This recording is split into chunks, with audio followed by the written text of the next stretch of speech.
It should still show that we're live. I ain't gonna lie, y'all, bro. Like I I, said, I, man. I look at y'all when y'all talk. I'm not paying Got attention to that. Brian got about 12 years left of being the GOAT. So I think we should all savor this time as him being the GOAT. Just savor it, enjoy it, have fun with it.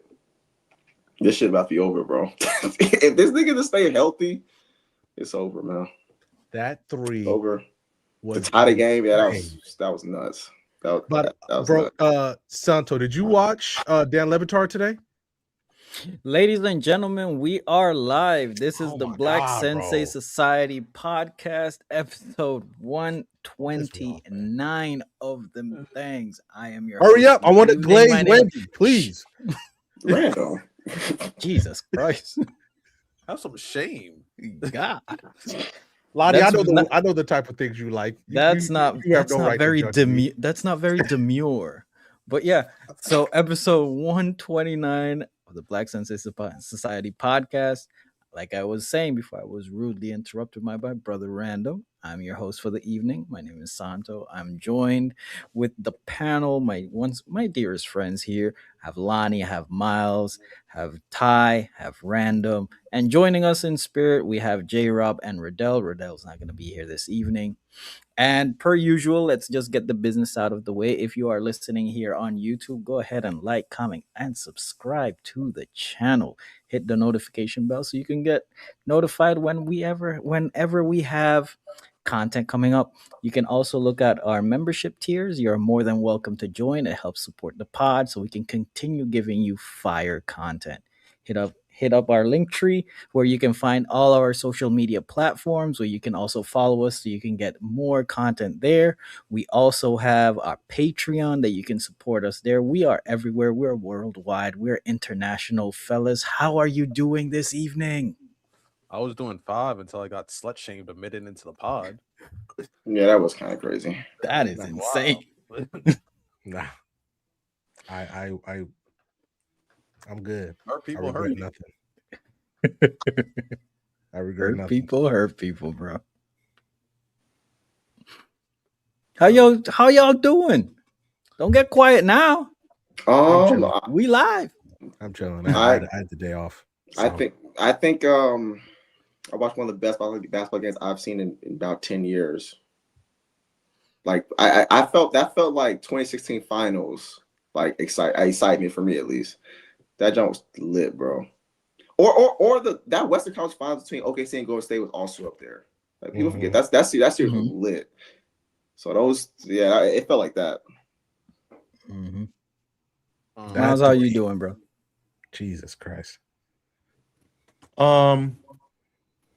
Yeah, I was best friends with Jokic. I am now best friends with Victor Wembanyama. That nigga's special, man. And a lot of that shit about mentalities niggas talk about, he got that. The nigga got crazy IQ. He's skilled as fuck. I'm with Ty. That's the best game I ever saw. That's the best game I ever saw. It's my second favorite performance. And the NBA's in good hands. I got to hate watch Shea. So yeah, I'm good. Now, my only beef is that he will overtake Brian Zagoda at some point if he stays healthy. But also, like, I root for Ant, bro. Like, he had a couple of chances. Ty, if he was born, he had a couple of chances. Ty, being top 10 is cool, bro. He gonna be top. It's cool, bro. This shit ass, bro. Like, so I like.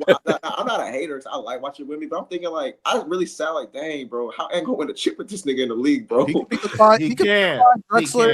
Clyde Drexler of this generation. That's cool. Don't do that. He better run to the East. Because the thing about it, Atlanta. He played well against the Spurs with bad knees. He played well against the Spurs. Yeah, he's him. He's just not. Julius Randle is a terrorist. Can we? You know. Now y'all gonna turn y'all back on Julius, man. I never liked that nigga, bro. I never liked him, bro. It's the same way you guys did it up there in the Knicks. Right. I would say, bro, like they couldn't afford. Listen, he was all NBA, and you guys were saying he's trash. No, that's a lie. We love that. We love Julius in New York. Playoffs, I did not love the playoffs. He was awful. Yo, Miles, shit. I'm about to say because like I was mad. I was mad because I was like, dang, they can't afford Cap, so they have to trade him. I was heated. I was like, dang, Julius Randle. I was like, I mean, he kind of good, I guess, bro. That shit tough. That shit tough. By the way, shout out to Kent because the victory lap that he is on right now is insane. He deserves it. He deserves it. He does. You know what? Let's just get into it. Our first topic of the evening: NBA playoffs. Like everybody is saying, everybody was waiting. It's gonna be a glaze fest, but let me just introduce it right here. OKC versus the San Antonio Spurs. It's literally one of the greatest games that we've ever seen.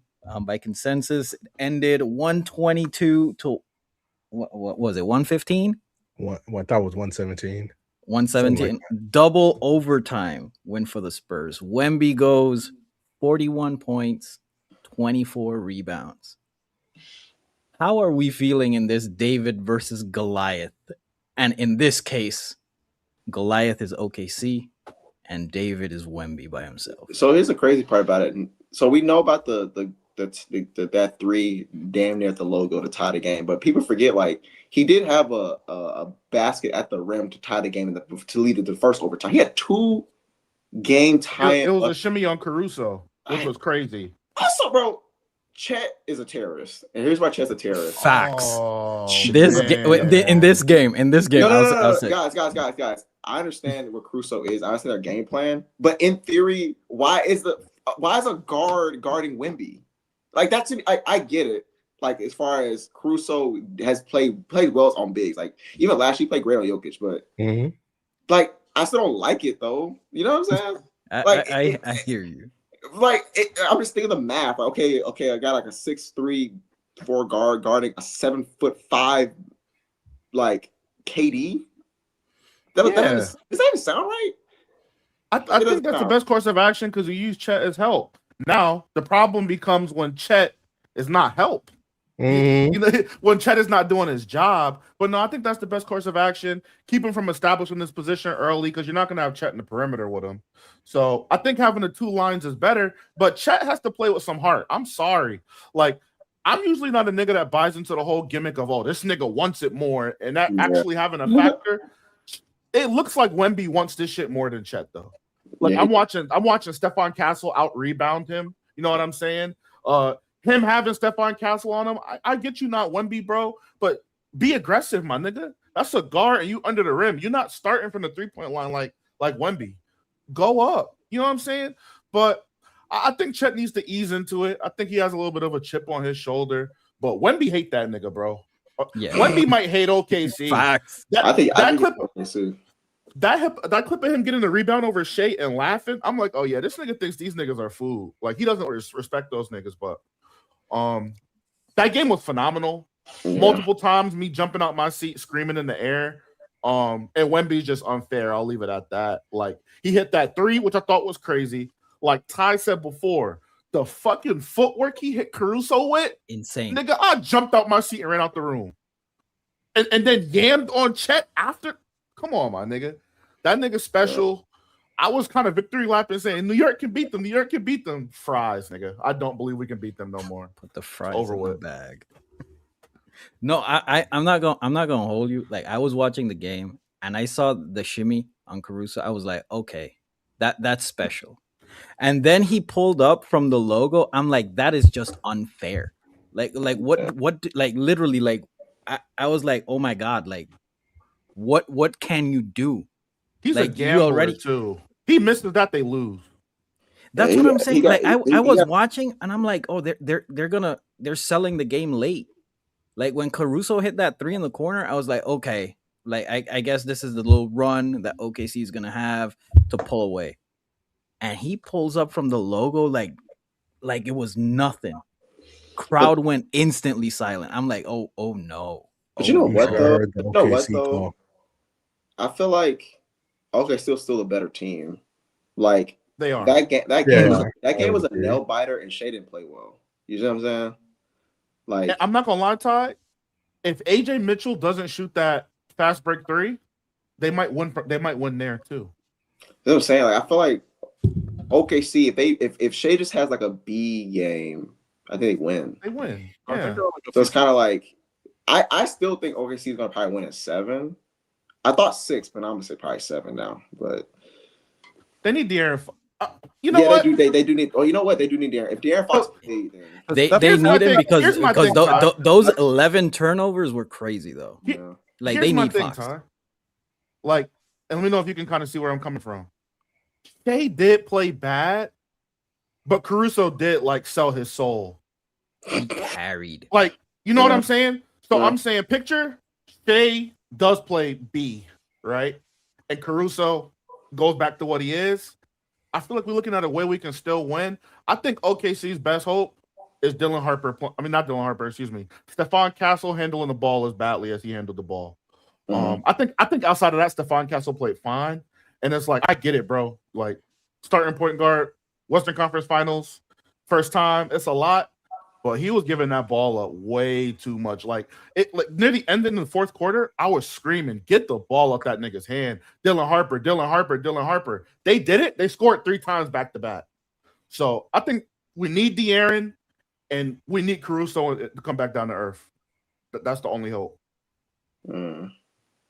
You're telling me Wemby can't give you 2 more performances like this in this series?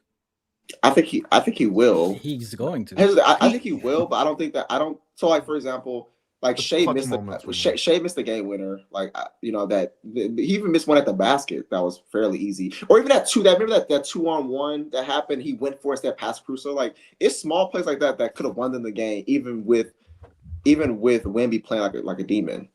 So No, I mean I get it with every close game, no matter the sport, they're the little things, right?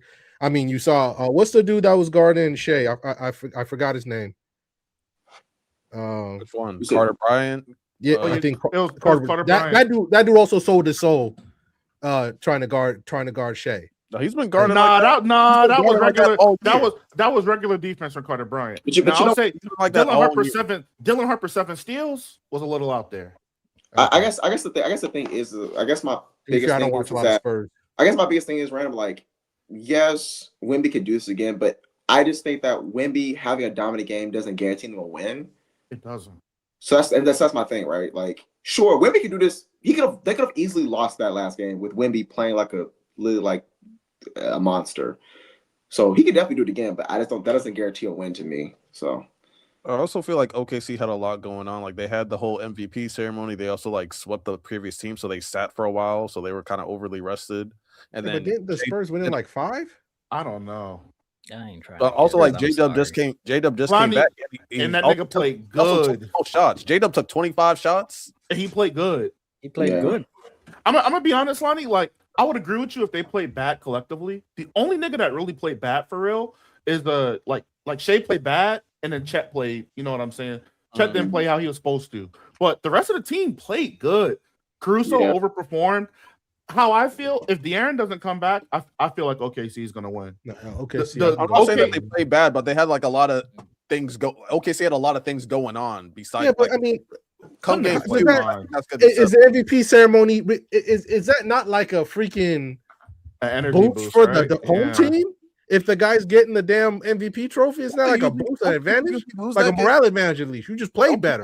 Don't people boy just historically got the lose MVP. that I think they played fine outside of Shea. I think they played Yeah. fine. Yeah, but I'm saying historically, I think people lose that game though. Like the MVP, like usually they lose that shit.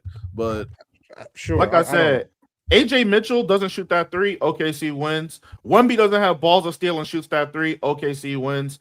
Even with the like Ty said, even with the star player not playing good, they barely lost. And the Spurs have like a real deficiency. I don't think OKC has a real deficiency to exploit. That ball handling is a real deficiency for the Spurs. You I can't got have 11. You can't have 11 turnovers and Shea plays good. You lose. No, I mean I understand. That's what I'm saying. So there's no way where we get. One reason I'm saying 3 games because I'm not going to sit here and say you got to carry them for 4 games, and then the third or fourth game, the supporting cast steps up to cover for Wemby coming back down to earth. But you tell me if we get in 3 Wemby games, and then the Spurs win as a team for the 4th win, you tell me that cannot happen in this series. I think it can. Is it likely? I don't think so. I still have OKC in 7. Now, if this was like next year, like 2 years from now, I think it's gonna be different because Carter Bryant, I feel like is special. Stephon Castle, I've been saying all year, has a lot of potential, and Dylan Harper is gonna be their second best player. 2, 3 years from now, I think like they're gonna be unstoppable, especially defensively. It's like Stephon Castle, he finished like top 5 in defensive player of the year this year. Niggas was- Carter Bryant's gonna be an all NBA defender eventually. And then you have Wemby, one of the greatest defenders of all time. Like getting through that, and then Dylan Harper, I think in his prime is not gonna be that bad of a defender either. So that unit, you ain't gonna be scoring shit on them. Caruso Yeah, was on the man. Lakers, man. Caruso was on the Lakers. Everybody gets Was. elite teams, but Ant-Man, bro. They didn't want to Yo. pay him, Santo. I was there. I was so sad, bro. I was in I ain't the lie to you, city. that breaking up that 2020 team was a bad move. Bad move. But man, listen, man, Ant-Man, where we going, bro? Where we going? You going home? Where we going, bro? Atlanta. Cancun. No. We got to work something out, bro. Yeah, let me know the move. I did see like something about like a trade for Giannis, but they included Jay McDaniels. Like, ooh, nah, and they include Jay McDaniels and I think DiVincenzo. Like, nah, we need those two. Nah, I'm good. We get on that. Milwaukee's not just gonna take Julius Randle. Yo, hey, listen, if they want to trade Giannis with Julius Randle straight up, love it. Hey, Lonnie, if the Timberwolves call up Boston for Jaylen Brown and some stuff, you taking it? Ant-Man or Jaylen Brown? Are you kidding me? Ant-Man better. No. I think he's Jaylen Brown, Derek White, some picks. Oh, that's too much. That's too much. There's one. Giannis has been hurt the last few years, and also like Jaylen Brown's way younger. I'm not gonna give up Derek White and Jaylen Brown for Giannis. Well, what about? I'm talking Ant. Ant-Man, Anthony Edwards. I don't think there's anything. Wait, what? Like I get Ant and Giannis? No. You get no. Ant for Jaylen Brown. Ant for Jaylen Brown. I'll take that shit. Oh, you can't do that straight up. That's White. Oh, you want Derek White? Yeah, we still got Pritchard. I'll take Ant. Hold on a second. Jaylen Brown. You stupid. Jaylen we Brown got Pritchard. Why not? Jaylen Brown got a crazy contract. What's up? The what? That contract, the numbers can work. Jaylen Brown contract. How much he making? Oh, yeah. Listen, man, I like that trade. Pair up Jason Tatum with Jason Tatum. Jason Tatum with Ant-Man. I love that. I actually love that. Send Jaylen Brown. Jaylen Brown won his own team so bad, don't it? He won his own team. I'm telling you, when that Jason Tatum tweet comes out, this is my favorite season playing with Ant. That was gonna be crazy. Man. Feed families, bro. He gonna feed families. That nigga's stupid. Jaylen Brown won his own team. Send that nigga to the Timberwolves. That nigga gonna be bitching right over there, bro. Man, we love it, man. These niggas is ass. We can't win. It's my favorite season. That nigga is delusional, bro. Hey, man. You know why it was his favorite season? Yeah, he got to do his own thing. Well, since we're talking about Jaylen Brown, let's transition over to God damn, what was that? Oh, my bad. My phone went off. You're good, bro. You're good. We have some beef. We have some Twitter fingers. We got some Twitch streams going crazy. We got studio shows calling out each other. We got Jaylen Brown versus Stephen A. Smith. Jaylen Brown says F Stephen A. full chest. The day I stop streaming, I would like you to retire and stop pushing narratives, stop pushing hate. Stephen A. responds by saying, get a studio. Get your money up. Your stream looks trash. Oh my God. You on Twitch. How we feeling about this, gentlemen? How we feeling? So we had this conversation before the pod where I'm like, how come Stephen A. feel like he can just kind of talk to anybody some kind of way? He did this with KD 10 years ago. He's doing this now. Like, bro got all the secrets. You're a reporter, bro. Report the secrets. What realistically does that guy know about Jaylen Brown that would shock us? He don't like Jason Tatum, maybe. He thought he showed the world he could potentially be a number one on a playoff team. He thinks he's better than Jason Tatum. Like, bro thinks he's bro. It feels like he thinks he's the person that we go to see the game for. Bro, we there to watch Ant fucking dunk on somebody or watch Wemby literally defy gravity. We're not there to see you, bro. Where I'm with you, Random, I do agree with you. I think he does carry himself like he's an athlete or something. Like, I mean, in some ways he's a celebrity though, so I don't know how out of the realm of No, I reason get that that, is yeah. for him to act like that too.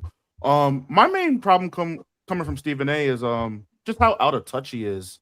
I don't know exactly what he said, but just the idea of you mentioning that he's clowning Jaylen Brown for being on Twitch. I mean, he could go to Twitch, he can go to YouTube. All of the gambling sites are making deals with NBA stars that have podcasts, Underdog, all of them. We see Gil's Arena running up money on YouTube. We see Jeff Teague running up money on YouTube. We see Zach Randolph and them boys running up money on YouTube.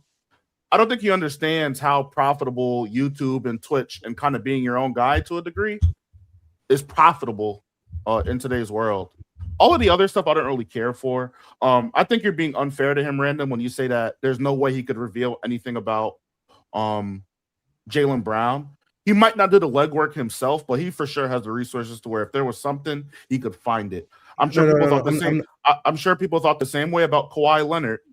We see all of that stuff come out about Kawhi Leonard. So nobody's 100% clean. We don't know Jaylen Brown skeletons. So I'm not defending shit I don't know. No, real quick. What I meant to say is, I don't think there's a reason. Like really, like okay, if we even use the Kawhi Leonard stuff, that doesn't make Kawhi Leonard a less like worth of his basketball career does not get changed in my mind, really, from this. That's not what like. That's why Stephen A. mentioned his career, or are they talking about money and being people? And Stephen A. specifically said he will never disrespect Jaylen Brown's basketball career. So then what is Random talking about? I don't know what. I just the way he talks to people, which also that's also a lie because we've seen him do that and then disrespect people's basketball careers. Yeah, Stephen A's kind of Stephen A. So I agree with you, Miles, that we don't know, and it's not really to counter your point at all. Actually, it's something separate. I guess my thing with Stephen A. is that he kind of is a weirdo from the standpoint of like he'll say I don't like to get personal, but I've seen this nigga get personal on like a real show. For example, when he was before Bron, the nigga said he literally brought up Bron not going to Kobe's funeral. Yeah, that is some weirdo. Even though Bron was there, that was some weirdo stuff to even suggest. Like he said, oh, and then he suggested like, oh, he didn't have. Why don't he always got white boys on his pod? Why don't he ever get Kobe or other people on his pod? I'm like, so you're trying to suggest that he's like a coon? Like it's like he's Stephen taking personal shots is not beneath Stephen A. It's they're not. They're 100% not. So when he said that I don't take it seriously, now maybe he's changed. He said that he looked back at the situation, maybe he said he handled things differently. So maybe that's not who he is now. Maybe he's changed, which is fair. But I think that the threats are weird to me. They're just kind of weird. So I'm like, what? Why they're a little weird, bro? But, So Stephen A. He's smart when he goes after these athletes because I was watching while I was like working his whole rant on Jaylen Brown. He made sure like the first thing he started off was complimenting Jaylen Brown for like a good 2-3 minutes straight, talk about all his accolades, and then saying, "Oh, I even defended you on this scenario." Then he brought up how Jaylen Brown's family apparently came up to him last year to thank him about him defending Jaylen Brown last year and stuff like that. So he brought up how like he's close with how he's talked with his family members and stuff like that. And then he went on him about the whole Twitch thing and everything like that. Stephen A. is smart, but he knows exactly what he's doing. He's good at like I don't think there's any real way to like kind of get him out of because at this point he's one of the faces of sports, whether we like it or not. So yeah, he's gonna move like this, as Miles was saying, like a celebrity because in most cases, he is bigger than a lot of these NBA players. That's true. That's very true. So if he says like, "Oh, I can get information on Jaylen Brown," which is what he was kind of alleging to, he's like, "Oh, you don't want me to like start shaking trees," basically. He probably already did his due diligence. He probably already knows some stuff. Like these athletes aren't perfect. Like Jaylen Brown's not perfect. We know that. But end of the day, like as a Celtics fan, Do I want him to shut up? Yeah, because I want y'all to stop talking about this because we're kind of embarrassed right now. But at the same time, like Jalen Brown, he's gonna keep on doing what he's doing because he's doing it for a reason. Like he's smarter than people give. We all know he's smart, but he's doing all this for a reason. Like he's making this argument, this discourse with Stephen A for a reason. And now Stephen A's begging to be on his show. Stephen A said like 3 different times in the last like few days, "Oh, I'll come on your podcast. I'll come on your podcast." And now guess what? Now all of Jalen Brown's numbers are up. So Jalen Brown's smart. He's gonna get what he wants at the end of this, but Stephen A. Smith is smart too. Like they're both going about this. They're just playing chess. Random, any rebuttal to that, Random? Nah, it's just dumb. Like if you did have this information, I'm not talking about if Stephen A wanted to find something out about somebody, he could do it. But the way he's talking, like this is some mind like game changing secret that he has. Why are you not doing your job? Even if it's small, he's gonna keep it in his pocket, and he can. In the way we saw what he did with the whole funeral thing that Ty just said, like he blew something way out of proportion that wasn't even true. It could be and at least for me, I knew it wasn't true. I kept it moving. Like it could be the smallest in the world. He could turn into an hour segment because that's what he does. That's what he does. The only thing I really don't like is one. It's I hate narrative talk, and that's what at least Interesting, you say that. But Me? go ahead. Yeah, continue. I'm curious why to that response, but I'll keep going. I hate narrative talk when it comes to NBA basketball. You see how I cleaned it up there? Hey. That's better. um and that's what it's become. I hate just the mudslinging back and forth. It just takes away from what the sport is. And personally, I don't like when, and this is my gripe with Stephen A. I don't like when he uses his platform to try to intimidate someone. I'll never forget when he told Kevin Durant, "You don't want to make an enemy out of me." I'm like, what the fuck? Like What the fuck was that? bro, relax. Like we get it. You're like pretty much you're the guy on ESPN. We understand. That's a powerful title. I agree. I don't like when it's used to intimidate people in that way. And he does this a lot. Like when he told, like, I think, and you can correct me if I'm wrong, but I think he said, "You don't want me to expose what the organization thinks about you." Like stuff like that. Like, I'm not a fan of that. Like, because now you're affecting the guy's pockets. Like what? Like why? Because you felt bad because you criticize people like Kevin Durant for reading the comments. You criticize LeBron for, being sensitive and whatnot. And he's the most sensitive one out of all of them. Because anybody says something negative about Stephen A. Smith, he's the first one to either go on ESPN First Take or go on his show on YouTube, which he's literally doing the same thing Jalen Brown is, doing his own platform and shitting on people for using their own platform. He did it with Draymond Green. He's doing it now with Jalen Brown. I remember not a remember fan. when he was talking shit about podcasts. I remember when he was doing that. And what did he do real quick? He was even throwing subliminal shots at like the NBA YouTubers who are now, as we see, are now starting to get the benefits. Like Kenny Farrell, he's on ESPN now. His entire platform has changed. I remember when Stephen A was making fun of those guys, and then he ended up doing the exact same thing. Oh, because they brought Pat McAfee on, and he saw what that movement was. So you guys are mad that a clown's acting like a clown? I'm just mad I'm mad he keeps doing it, and I'm also mad that we oh my god, it's just dumb. It's just so dumb.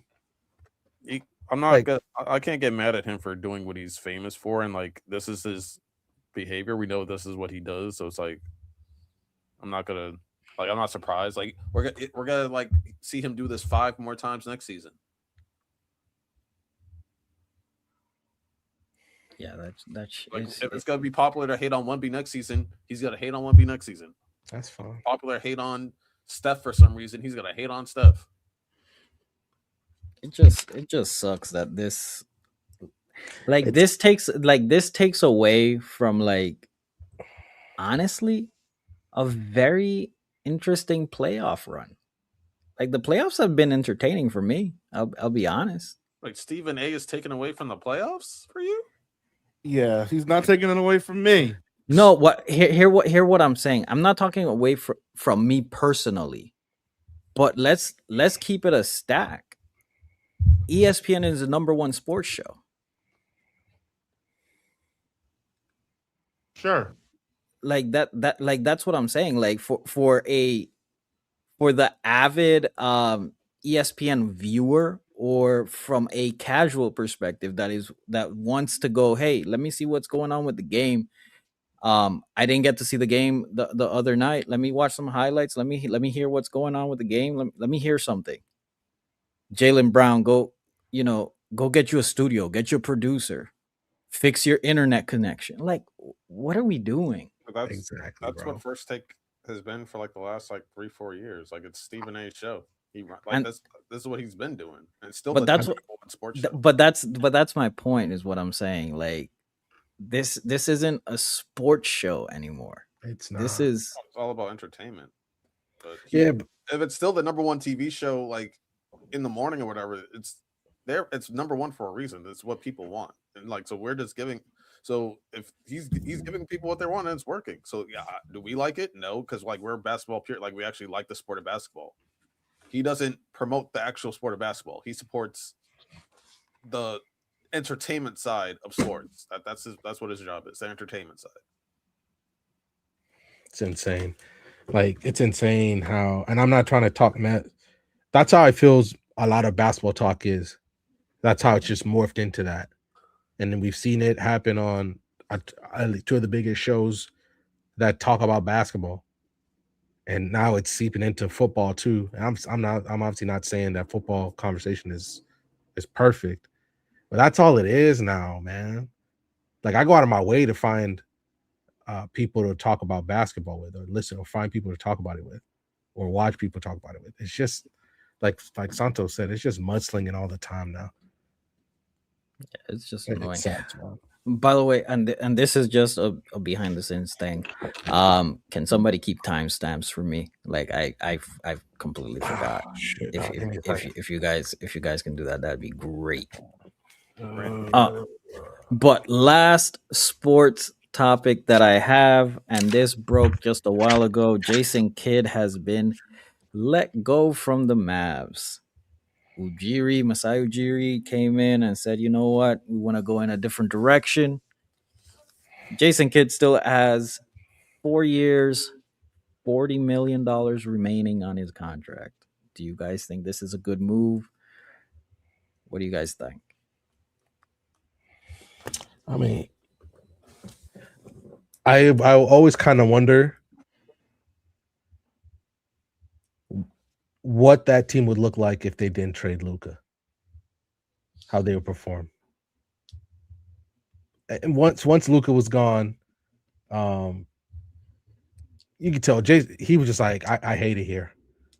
It's insane that they did this. Now I got to do this. Now we're basically we're mid again. We can't build on anything. And sure, we got Cooper Flag, but it feels like you're let Jason Kidd work with Cooper. I don't know. You're just a lot of. I don't understand the point of firing him now. Maybe y'all can understand. I don't understand the point of firing him now. He wasn't that bad. He's not like one season fire him. I'm pretty sure the only time they've made the playoffs the last like 4 years was when they made it to the finals. Yeah. Yeah, that's the only time they made the playoffs the last like. So in his tenure as a Dallas coach, he made the playoffs one time. But that one time though. Yeah, that one time though. But I kind of disagree with all what you're saying. It's not that Did he want to be there at the end? I don't know. I can't say that for sure. But from what I was seeing from the interviews throughout the season, stuff like that, he was taking a lot of pride and energy into coaching Cooper Flag. And he's also one of the greatest point guards of all time. And he was making Cooper Flag, who's not a point guard, a point guard. So I think he was putting, a lot. I think he enjoyed at least the upside of it because Cooper Flag had one of the best rookie seasons we've ever seen. And they also have a pretty high draft pick. So it's like, and they have, I think, decent cap space. I don't know the cap situation like that off the top of my head, but they have a lottery pick this year. They have one of the best rookie performances of all time, and he still has 4 years to go. That's plenty of track. I think they wanted to get rid of everything to do with the old regime, everything connected to Mark Cuban and all that. So I mean, that's fine. Like, and also Jason Kidd might not be getting along with the new owners because we all know apparently the new owners are up to a lot of bullshit. So yeah. Jaden, how many times did he make the playoffs? Twice? Oh, twice. All right, he made it twice in 5 years. He had Luka. I think he had Luka that whole time. But regardless, yeah, I just think it's a new regime with the Toronto guy. I don't know how to say his fucking Ujiri. that nigga. Oh yeah. He just wanted to start over, and I think he knows what he's doing. He did a great job developing in Toronto, so it's just I don't know. New players, new owner, just get a new coach. All right. So let's actually do this. I'm gonna call an audible. Hey, Ty, Miles, are you guys here? I'm here. Okay. So I'm actually going to transition over. Let me get this. I'm gonna do my network activity. I'm gonna explain it right quick. It's called Draft 5 Network Edition. So what we're going to do that we're gonna be drafting 3 shows, any show, 1 anime, and 1 movie franchise. And when I say movie franchise, you can't just say Marvel or you can't just say DC.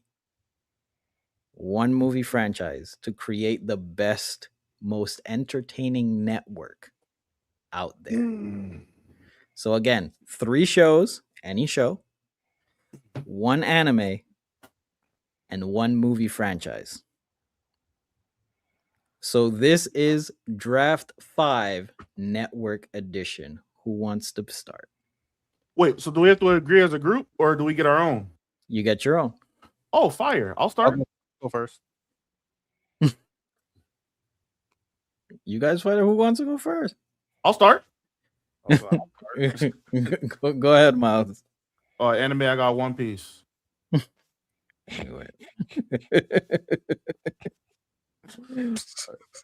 I'm going second. I'm on Game of Thrones.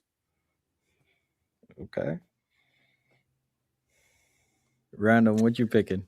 Let me go ahead and get The Wire. The Wire, really? Okay. Is Ty here? He I did. guess not. I guess not. I moved them down. Come on. I'm going SpongeBob. I'm not moving. We good, man. We good. I didn't lose no TV shows. We good, man. I was hoping The Wire it's too high of a pick, man. It's too high on the draft board. I had to get it. You said Okay. so. You said 1 show, 1 anime, 3 shows, 3 shows, 1 anime, okay. and 1 movie franchise. So 3 shows, 1 anime, 1 movie franchise. Yes. Ooh, okay. It's my turn, right? Yeah, it's your turn. You get Breaking Bad. Okay. Lonnie. You said this is for the most entertaining company, right? Mm-hmm. Okay, so that means I have to. Okay, so broader audience. Give me Family Guy. Okay. Got my drama. I got my comedy. Family Guy. Okay. Million seasons. Generic comedy for the masses. I'm gonna get the Boondocks Boondocks. for my second show, right? Yeah. I'm going Love Island.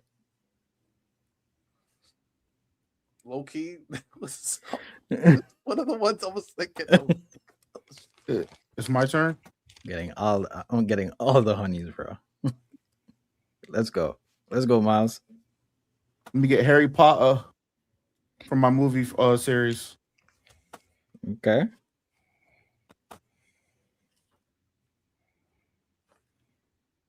Was it my turn? Yeah. Yeah, Star Wars. I want the Star Wars. Star Wars. we good. He fumbled. We so he good. fumbled at the 1 yard line. That nostalgia is carrying. Mm. And guess what? Still one of the most watched franchises in history. I don't care. Oh how, no, it is. yeah. Yeah. I'm not exactly going for quality. I'm going for what the masses want. That's why I went Family Guy. I'm not going for quality. Wow. Family Guy ass? No, I'm not saying it's ass, but it's not like the top tier anime. It's not the most funniest animated comedy either. Miles, the streets have been saying that Family Guy has completely fallen off. I mean, shit, it took him a long time. It took him a long time, but still one of the most watched shows ever. I fuck with Family Guy. Not now, but I used to fuck with it heavy. Random, you're up, bro. And they see Family Guy and Star Wars, niggas gonna click that shit before they click on The Wire. Not The Wire is better than all of them put together, but not as many people watch The Wire as they watch Family Guy or Star Wars. All right, and then let me get Grey's Anatomy. Grey's Anatomy. That's a nasty pick. That's a nasty pick, you rat bastard. Because that was gonna be my next pick. Hey man, Santo. I saw the movie he was trying to do. Hey, we just intersected, bro. Like I'm not letting that happen. I can't let you get 3 of them. Okay, so I got SpongeBob. I got Love Island. Let me see. What do I want to do here?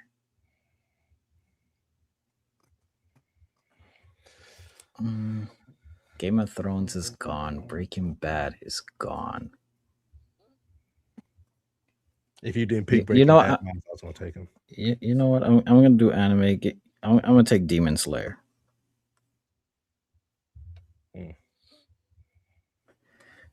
I'm just picking stuff that you can turn on at any time. You don't even need to pay attention. You're good. Miles, you're up. I only have 2 TV shows left, right? That's all you have. Yes. Let me get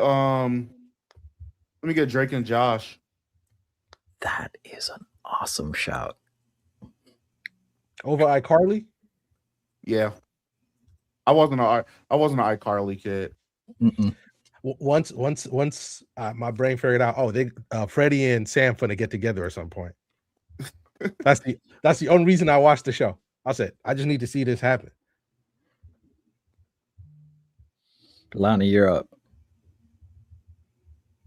Give me Naruto. Respect. What did he say? Sorry, he said Naruto. Naruto. Oof. That was gonna be my anime pick. Damn. I can't think of the name of that. Let me go ahead and get Full Metal Alchemist, please. Brotherhood. FMAB. Okay, so random went FMAB. I'm doing Mad Men. That's an elite show. That's a great show. Nigga, the drip they put on to walk around that office, my Listen. nigga. That's one of the best dress shows ever. Nigga said that shit on. Man, I know they took home them suits too, man. Oh, don't get me started on Christina Hendricks. We need to stop before we start gooning. This nigga's crazy. For my last show, I'm gonna pick Jackass. I love it, bro. I love it. Entertaining. Yes, sir. It's coming up with the last movie. Yeah, I will be tuned in. Hold on, didn't they say the last movie was the last movie? Yeah.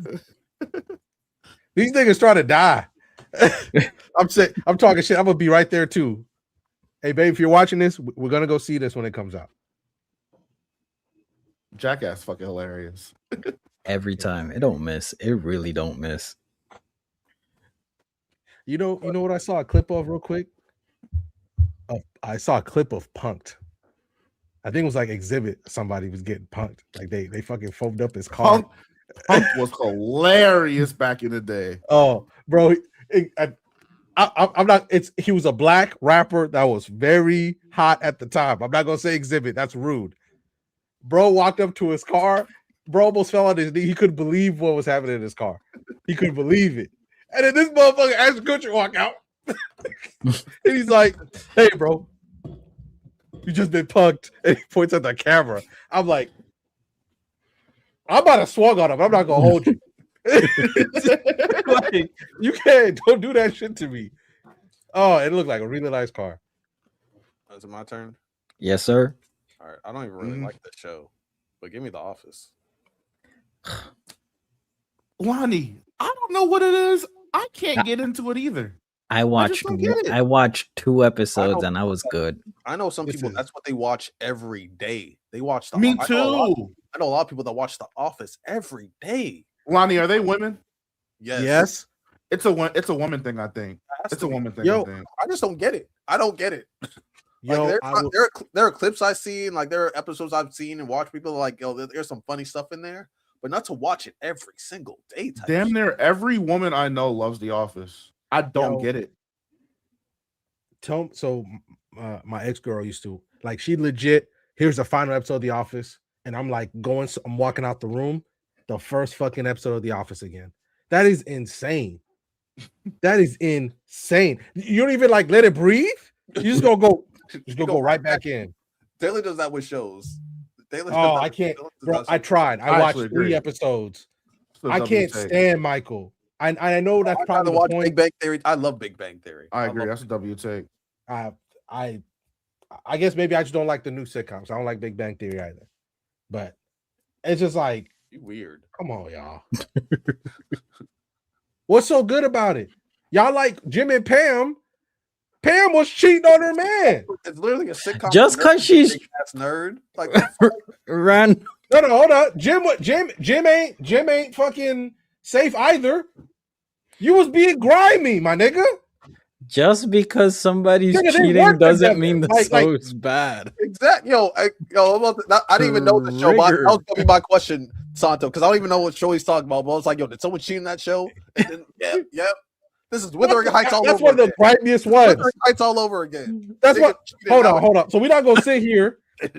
We're not gonna see. That's one of the grimiest ones we've ever seen, bro. Random. Just because somebody's cheating doesn't mean the show is bad. No, I'm not saying that. I'm not saying that at all. It's okay. Random. When we go to Houston, I'm gonna give you a hug, bro. Nah, bro. This is what we need to like call in a therapist in one of these pod episodes. Nah, like hold on.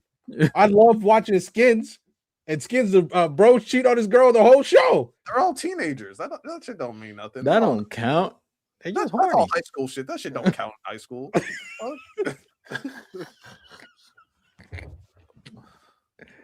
Yo, all the trauma that was going through with that show, that shit don't count. Charlotte was going through it, bro. The relationship shit don't count though. I wanted to change it, one of my TV shows, but I'm gonna stick with it. I want to, but I'm not gonna do it. Okay, we'll revisit after. Okay, so Lonnie, you just did The Office. Random, you're up. My movie series.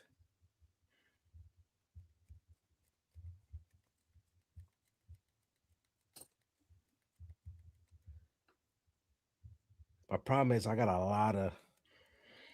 I'm gonna refresh. I got a lot of thinking man shows on my list, except for Grey's Anatomy. I need something for the boys.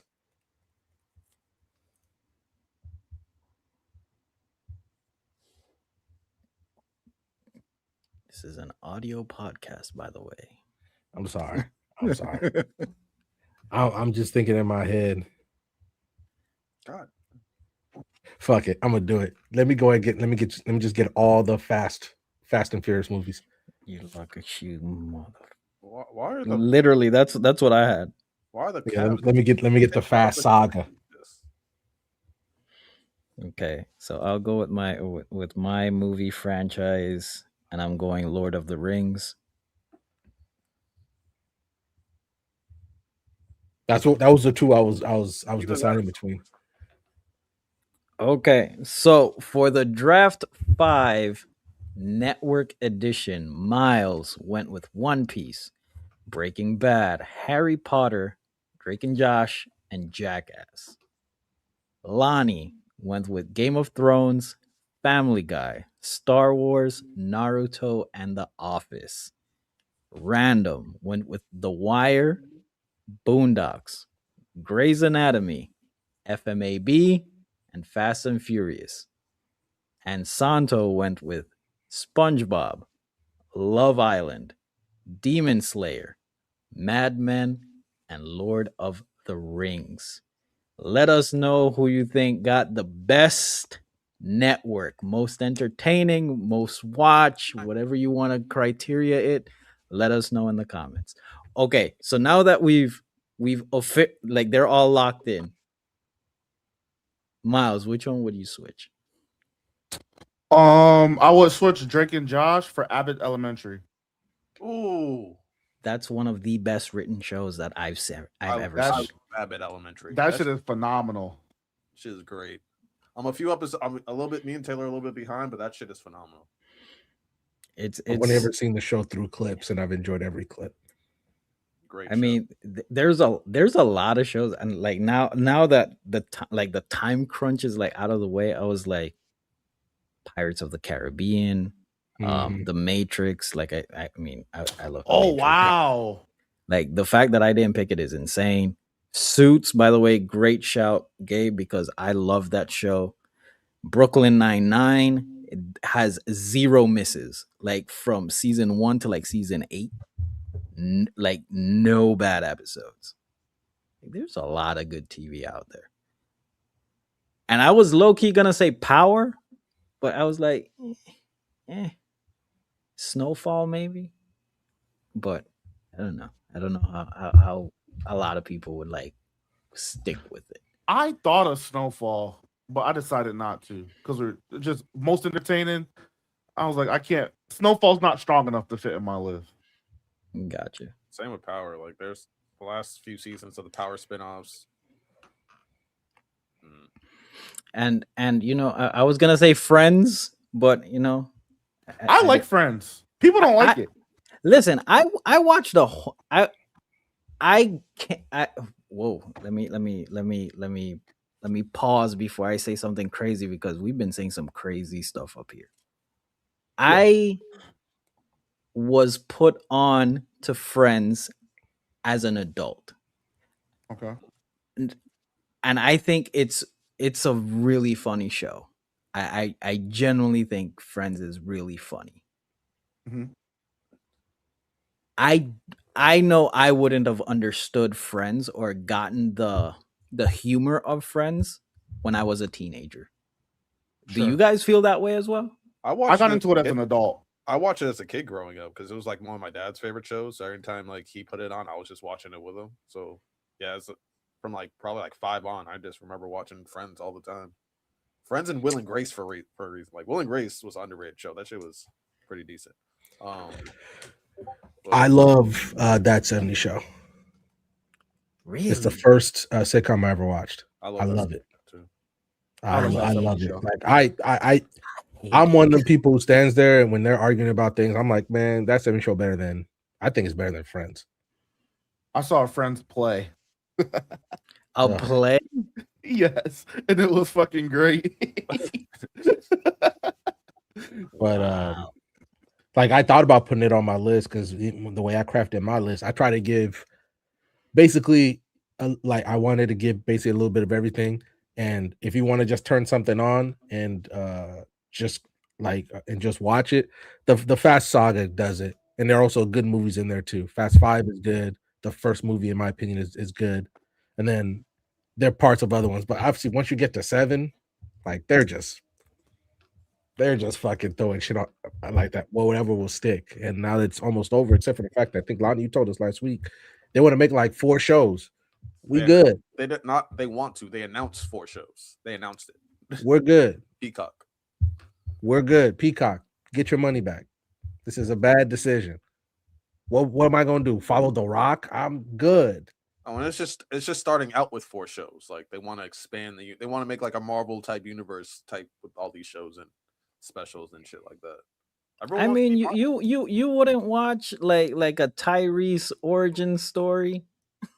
What the But hey, I hate that fucking franchise has turned that nigga Roman Pierce into one of the dumbest niggas who has ever existed on a fucking TV or movie screen.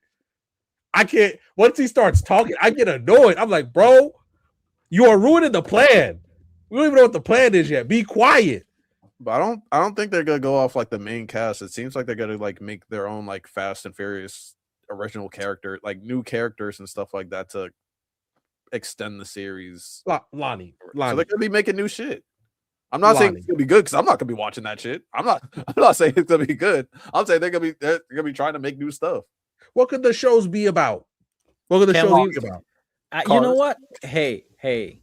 The movies are barely about cars. Listen, if they were to bring the franchise back to street racing, I They might could give make some it a fire look. shows with that. They could make some fire, like if they actually had like a Tokyo Drift TV show, I'd watch that. That'd be fine. I'm not gonna hold it. Bro, Tokyo Drift, as my long favorite as movie. as long as the main character doesn't look 30 in high school, I'm good. That part. Bro, I laugh every time bro, they literally took Mike Winchell from Friday Night Lights. And they just say, yeah, you drift cars now. And I'm like, who let this happen? I love it's the best bad movie that I love. I it's my favorite movie to watch in a franchise. Like 2028. I'll take some 2028 Tokyo Drift like revamp type TV show. That shit would be fire. But bring Han. Han's actually a very good actor. I enjoy his work. Bring that nigga. Han cool as fuck. So you're gonna watch a TV show about Han's origin story? Han's cool as fuck. Sure. I'll watch the clips on TikTok. You won't support the black man's origin story? Yo, but here he go. Here he go. Hey, if it's ludicrous, I can. If it's a buddy, if it's like a buddy cop thing, bro. The maybe. glow up. Before we go up on a tangent, the glow up that Ludacris has in this franchise is insane. He went from establishing races to raising a bridge to he's sending people to space at this point. Like it is the glow up is insane. Jack John, he sees the vision, bro. He sees the vision. Look at that. I'm not mad at that. Raising the next generation. I don't know if y'all can relate. I found a hard time like thinking of movie franchises, and now seeing some. I would have put like Transporter on there. I would have put like the James Bonds up there. There's a couple of movie series I kind of slept on. I'm not really a movie nigga like that. I binge the fuck out of shows though. I'll watch a whole show. I'm the opposite. The reason because I have kids now, I can't binge shows like that. But movie franchises, like I love movies. Like I mean, because I was going with the mindset of picking something that's more entertaining and more global. My favorite movie franchise of all time is Saw. I love the Saw movies. I have all 10 of them. Mm-hmm. Like here. Like I'll pick that, Pirates of the Caribbean, Transformers, like we said, Lord of the Rings, James Bond is a great shout. I saw Gabe put it up there, Ace Ventura. Like it's literally just 2 movies, but man, those 2 movies go. How about y'all? Are you Lonnie Random? Are you guys more movie watchers or show watchers? I think I'm definitely more of a show watcher now. I'm finally making my way through Peaky Blinders. Shit, you want to talk about some grit? Fuck, you want to talk about some I grit? I can't do it, Random. It's good. Like, look, in the beginning, because I Good, think the but problem is it's slow, bro. it's Listen, slow. and And I'm a nigga. I can normally watch slow shows. Peaky Blinders, bro. No disrespect to the Brits, man. I go to sleep every time. I've tried for like 4 years to watch season 1. I can't. I'm stuck on season 3. I get sleepy as fuck, bro. So I think it's like the atmosphere around it because it's like smoky, it's dreary, it's droopy. Yeah. My shades are down and I'm watching it. I get. It's not that it's bad because like I'm locked in with everything that they're doing. But it's Mhm. just like the ambiance of the show just brings me down a little bit. I get do like, agree. all right. It's dreary for sure. look, for me, I think I'm a history buff, right? So I just like learning about shit in history. So I've never, other than playing the Assassin's Creed game that was bad, that was set in basically kind of the same time period. I can't remember the name of it. The one that was in London. That's the only kind of like experience I've ever had into learning about that. Mhm. All right. So I just think it reminds me a lot of Santo. It's like Classroom with the Elite, where you're watching the main character just fucking weave all this shit, and then by the end of the fucking season, he's got everybody. And no matter how bad the situation is. And in the beginning, it's slow. The only person you care about is Cillian Murphy. But then once you start fucking with the other characters for real, you're rolling now. I'm enjoying it. I'm on season 4, I believe. I'm just watching the show. I think it's fun. Now I don't binge it. I'll watch a couple episodes here, a couple episodes there, because I feels like if I watch it for more than that, eh. So I take it in little segments. Mhm. Other than that, I'm chilling. I'm really liking the show because it's been on my list for a long time, and I watched everything else before it. And I was like, you know what? I'm tired of seeing this. Because then after this, I'm gonna watch The Sopranos. I've never seen The Sopranos before. You've never seen The Sopranos? So then I'm after. That's crazy work, Random. It was just one of those. Like even like for instance, like The Wire. I watched it recently. So it's like I got all these shows. Let me knock them all off. We just watched The Sopranos a few months ago, just for the fuck of it. At low key, I'm one of the few. I actually like the ending of The Sopranos. I personally like. I've heard so much discourse about that. It makes me so curious to see it because I've I've seen people swear by it both ways. I see where you're coming from, Santo. It just wasn't for me. It just wasn't for me. I not that I didn't like the ending, not that I didn't understand it. It just wasn't for me. Random, when you finish watching the show, we'll revisit that. But now let's transition over to actually a show that is going to end on Wednesday. The Boys, a show that is not slow. It's all gas, no breaks, literally from beginning to end. I would show up for the boys' conversation. Yeah, I was on a phone call. No, you're good. I like how Is there a reason Miles is down there? how Miles understood the assignment. He like tag me in, bro. Bench me. Nah, I gotta mute up. I'm an episode behind. I want y'all to chill. So a show that is ending. It's the series finale is ending on Wednesday, fellas. This season has been great.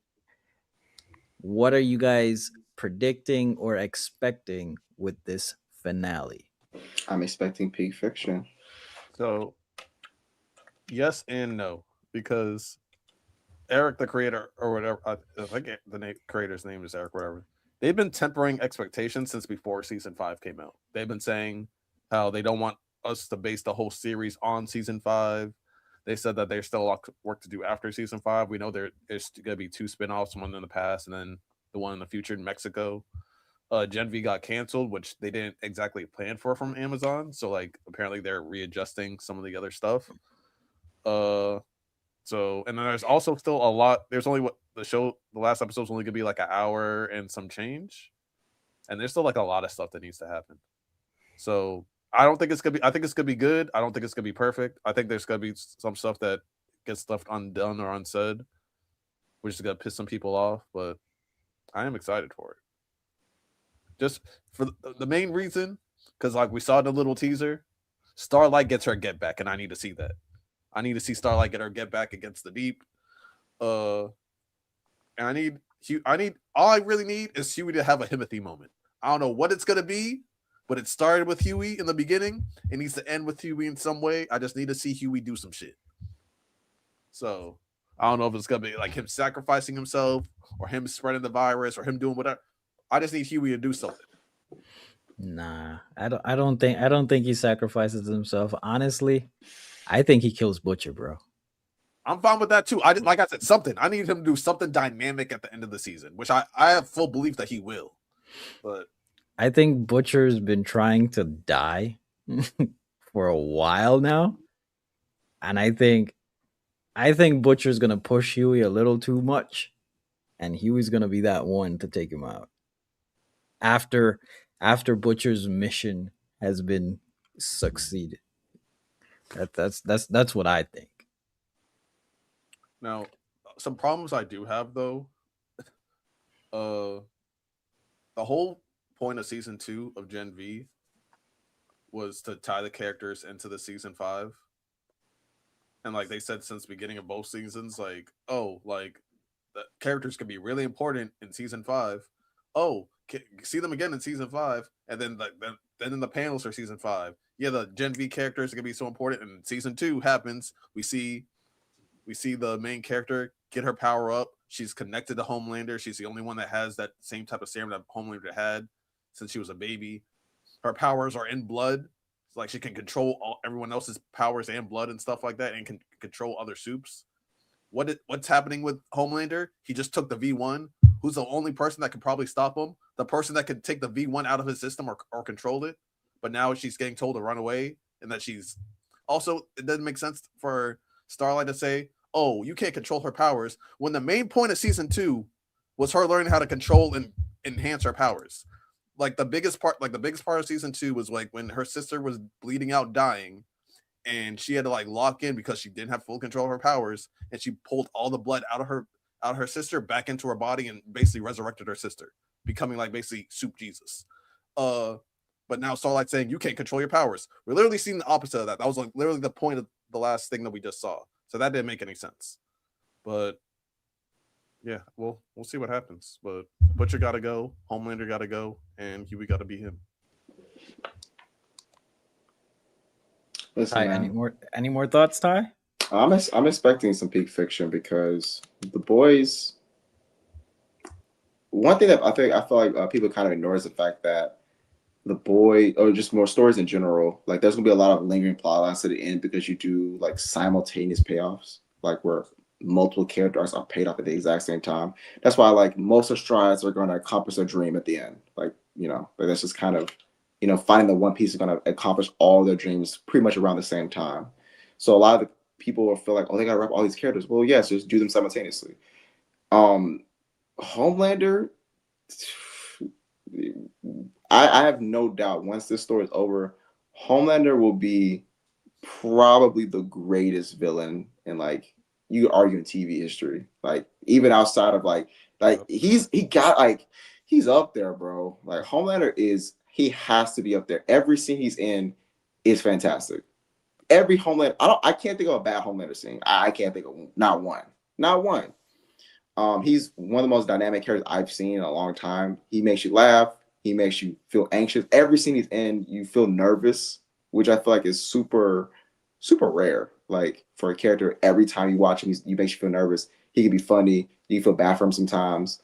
That nigga's complex as I don't know what crazy character dynamics. So I'm excited, bro.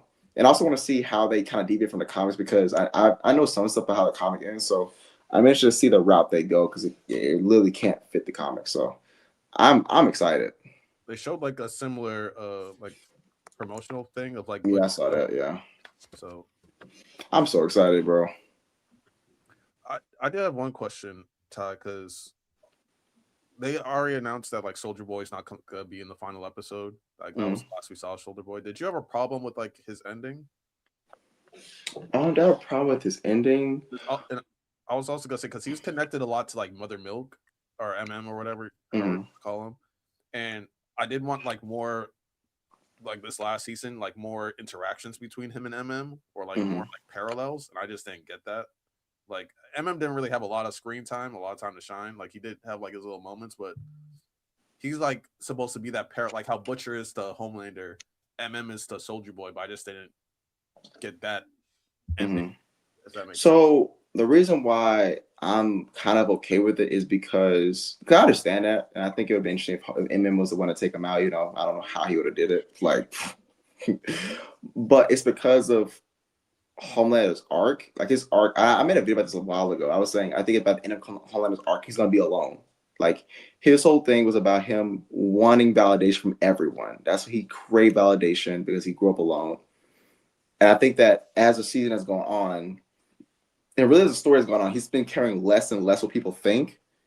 And so obviously we know he doesn't want to go that route, but I think him slowly eliminating the people that he wanted in his life makes sense for his arc. So if he was gonna go out, I think it being Homelander makes sense, and I like it because he's eliminating these close connections to himself that are at least that could be holding him back emotionally.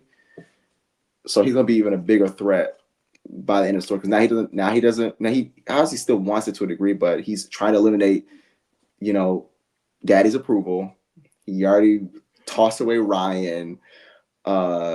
He's tossed away Stormfront and Firecracker. Like he's tossed away a lot of things to try to be a god. It's not going to work, obviously, but he's trying to get rid of these connections because he's trying to convince himself he doesn't care.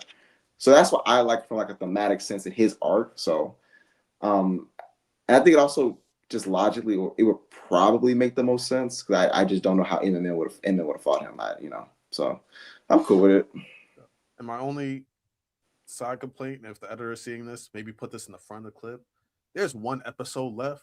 I don't need a good like 5-10 minutes of seeing a cat boy and a cat girl and dog boy sniffing each other's assholes. We got shit to take care of in the boys right now. I thought this episode because you're gonna always have the boys tomfoolery. You know, I know Buzz is like, yo, no. I'm saying I don't think we had it this episode. Take care. I don't need to see them sniffing each other's assholes right now. Yeah, but I don't think we had it this episode though. I think it's gonna be, you know. And I need to somehow start like to get the deep into some water. I need her chuck. Did you see the trailer where she they crashed into like the ocean? She gonna throw that nigga into the ocean. She gonna get eaten. I thought it was like she tackling him out the Oval Office or something. Right. So you're right, but I'm saying there was a cut of we don't know who it was. I'm assuming it's the deep of like some people crashing into the beach. I'm assuming it was starting the deep because his arc of him. A lot of people want the deep to live. I'm like, this scumbag can't live. Nah. Like, he can't live. I needed to be that shark. He needs to die. And so, if he gets eaten, the irony of him being basically Aquaman and then dying to the sea would be so ironic that I think it needs to happen. So I think that was them too. Because they also set up the setup of if you get into these waters, we're gonna eat you. So they already set it up. So yeah, also, I don't think he should have been able to kill Black Noir, at least not that easily. Like that was a little. Dude should be way stronger than you, and also like we've seen him like regenerate and shit like that. So you like breaking his neck like those. Also, why that nigga like fly around and I don't know. Like it was barely a struggle. I'm like, what? Yeah, I think they just want to get rid of Black Noir, and you know that's the only part I was like, But dang, man, RIP Frenchie, man. That was tough. That was tough. He went out like. But when Frenchie a real one because when he tapped, I was like, oh dang. Yeah. That also one last thing. A lot of people are upset that Sage couldn't identify the love in Soldier Boy. One, because people call she's an empath. One is that she's gotten people's emotions wrong before, which shows that her powers have limitations. Two, love is so complex. Like love is not as simple as this person looks sad or this. Love is so much. People, we don't really know what love actually is. Like in it itself, it's like it's so complex. It's not as simple as being able to tell someone's angry, sad, or someone's uncomfortable. Like love, and I feel like I made a video about this. I was talking about how Homeland is obviously the Antichrist, like the thing that the parallels, which makes Huey Jesus from a symbolic standpoint, and we know that to be the case because the thing that Huey has a different. Remember, Homeland was like, why did he was so devoted to you? Because Huey said, I would sacrifice my life for them. Is why they would sacrifice a life for me, which is the sacrifice that Jesus made for humanity, right? Yeah. And so that's what love is. The ultimate sign of love, scripture says, the ultimate sign of love is being your willingness to lay down your life for someone. So love being the answer to this makes so much sense. Like the answer to this overall statement, especially considering that Homelander wants love, but he can't get it. Like Exactly. it makes so much sense, like from a thesis statement, thematic argument standpoint. And so love being Sage not being able to predict that. And also, she didn't see Soldier Boy after they had their spat when they saw Stormfront. She didn't communicate with the nigga, so how she even know that you know what I'm saying? I thought they were just complaining, bro. But shout out Sage, man. No, we seen Gen V like in the second season, like how love ended up fucking her over there too, because like Godolkin was like the love of her life, and if she was able to handle him logically without like her emotions in the way, she would have won because he would have been able to control Homelander, the main character Gen V, and every other soup. And but she just let him keep on doing what she was doing, and like she kept on questioning, like logically she kept on questioning what he was doing with his actions, but she didn't stop him because she loved him. And then she's like, if I stopped him earlier, Homelander would be under my thumb. The whole world would be under my thumb. I would have had everything, but she failed because of love. So it's a common theme for her.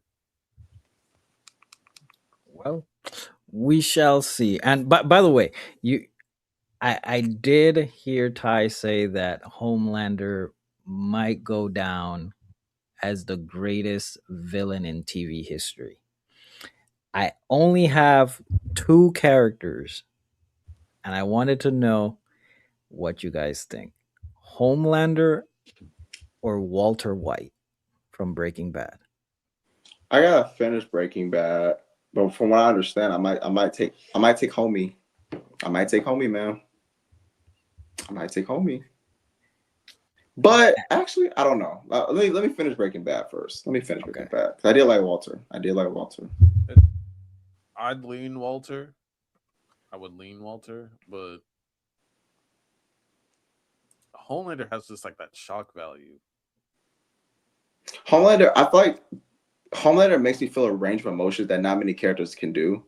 Like I think Homelander can feel, bro. Homelander is genuinely funny. Like Homelander is Yes. actually hilarious. I don't, you know, I'd be like when I asked like some of my friends asked like, yo, why like Homelander? Like, this nigga's funny, bro. I'd be crying laughing at Walter White Homelander. does that too, not in the comedy aspect, but like definitely in range of emotions. Because there were times where like I hated his character with so much like ferocity. There are times where I felt bad for him, like when he was really sick with cancer. There are times where like I sympathized with him, where like I wanted him to do something. Like there were times where I was cheering for him. So like he has his character arc is also very extensive, but Also, that every scene he's in, almost every scene he's in, I'm low key kind of scared. Like I'll be like every time he gets his hands on somebody, I'll be like trying to like, oh my god, he got to crush the head, bro. Miles Random, you guys here? They're gone forever. I guess not. I'm here. And okay. So Ty was saying that Homelander might go down as the greatest TV villain. And I said I only have two names above him currently. And the first name was Walter White. What are your thoughts? I think he's better than Walter White. For me to stamp it definitively, I got to get his ending because Walter White's ending is like incredible. Mm-hmm. That's pretty much the only thing holding it back for me. So I'm not mad at that. What's Okay. the other one? The other one I have, who I think is the most despicable villain in TV, Joffrey. Nah, I think he's despicable for sure. But that's all he is. There's no layers to him, I feel like. And that's why I'd give the edge to Homelander. He's just an evil, badass kid. That's a king. yeah, he doesn't really have like the feats that the other ones have. Like he has like evil actions, but he doesn't have like feats, if that makes sense. So yeah, I would go Homelander on that one too. I would have two villains other than those that I would put ahead of Homelander, and that's White Rose from Mr. Robot and Frank Underwood from House of Cards. Frank Underwood is such a good shout. And you got me Oh, with Mr. Robot. You got me with that. he got me with House of Cards. I'm not going to hold you. I forgot all about Frank Underwood. Mr. Robot's so underrated. It's one of the best shows ever. It It's really is. because you know why, and I'm keeping it a stack. I root for Frank Underwood. Yeah, that's I- terrible. It's so bad. I root for him so bad. Day one. Rolani from day one, nigga. Also, the Knicks blew a 22-point lead. Yeah, Fourth. Dang. such is life. Yeah, you Did guys you got say me. 22? They up right now. It's overtime. They up by Okay. like 4. There's still Right. a chance. All right. Oh, I shouldn't be Well- surprised. Well, fellas, we'll be tuning into the game, whatnot. But let's actually move on to the main topic. We are ranking the best and the worst transformations in history. We're gonna do the same thing like we did last week. 10 out of 10, 9 out of 10, 8 out of 10, and so forth. So 10 out of 10, peak, amazing. 1 out of 10, complete dog water, trash can juice, whale feces. So, Oh my, oh my. so That's it. That's just if he ever says trash can juice, whale feces is it's on its getting way. said right afterwards. Yep. No Only hesitation. person I've ever heard say those two statements together in my whole life. Congratulations, Santo. In terms of Bama over there at Players' Choice, hey, dare to be different. But yeah. So, who wants to start? We're talking transformations, and it doesn't just have to be anime, like we said. It can be movies, it could be TV shows, it could be whatever. Real quick, I'm sorry. My nigga OG too fucking strong down there. Get your bitch ass out my way, Mobley. Fuck is wrong with that nigga? I fuck with Miles, bro. I can't wait to Houston. Bitch ass nigga. Did y'all buy your flights? I'm buying my flight on Thursday with Shar. I already bought mine. I'm driving, so I'm good. No, lucky bastard. I should have checked again if it was how much cheaper it would be to fly to you and I just drive down. I told you, but hey. I can change. I still got time. I booked it on when I texted you. Oh, okay. But so what I got as a 1 out of 10. No, we started bottom of the barrel first. Yeah. Okay. Just because every time I think about this transformation, just pisses me off. Zamari Rue's resurrection and Bleach. You One. mean you mean Zobi Maru?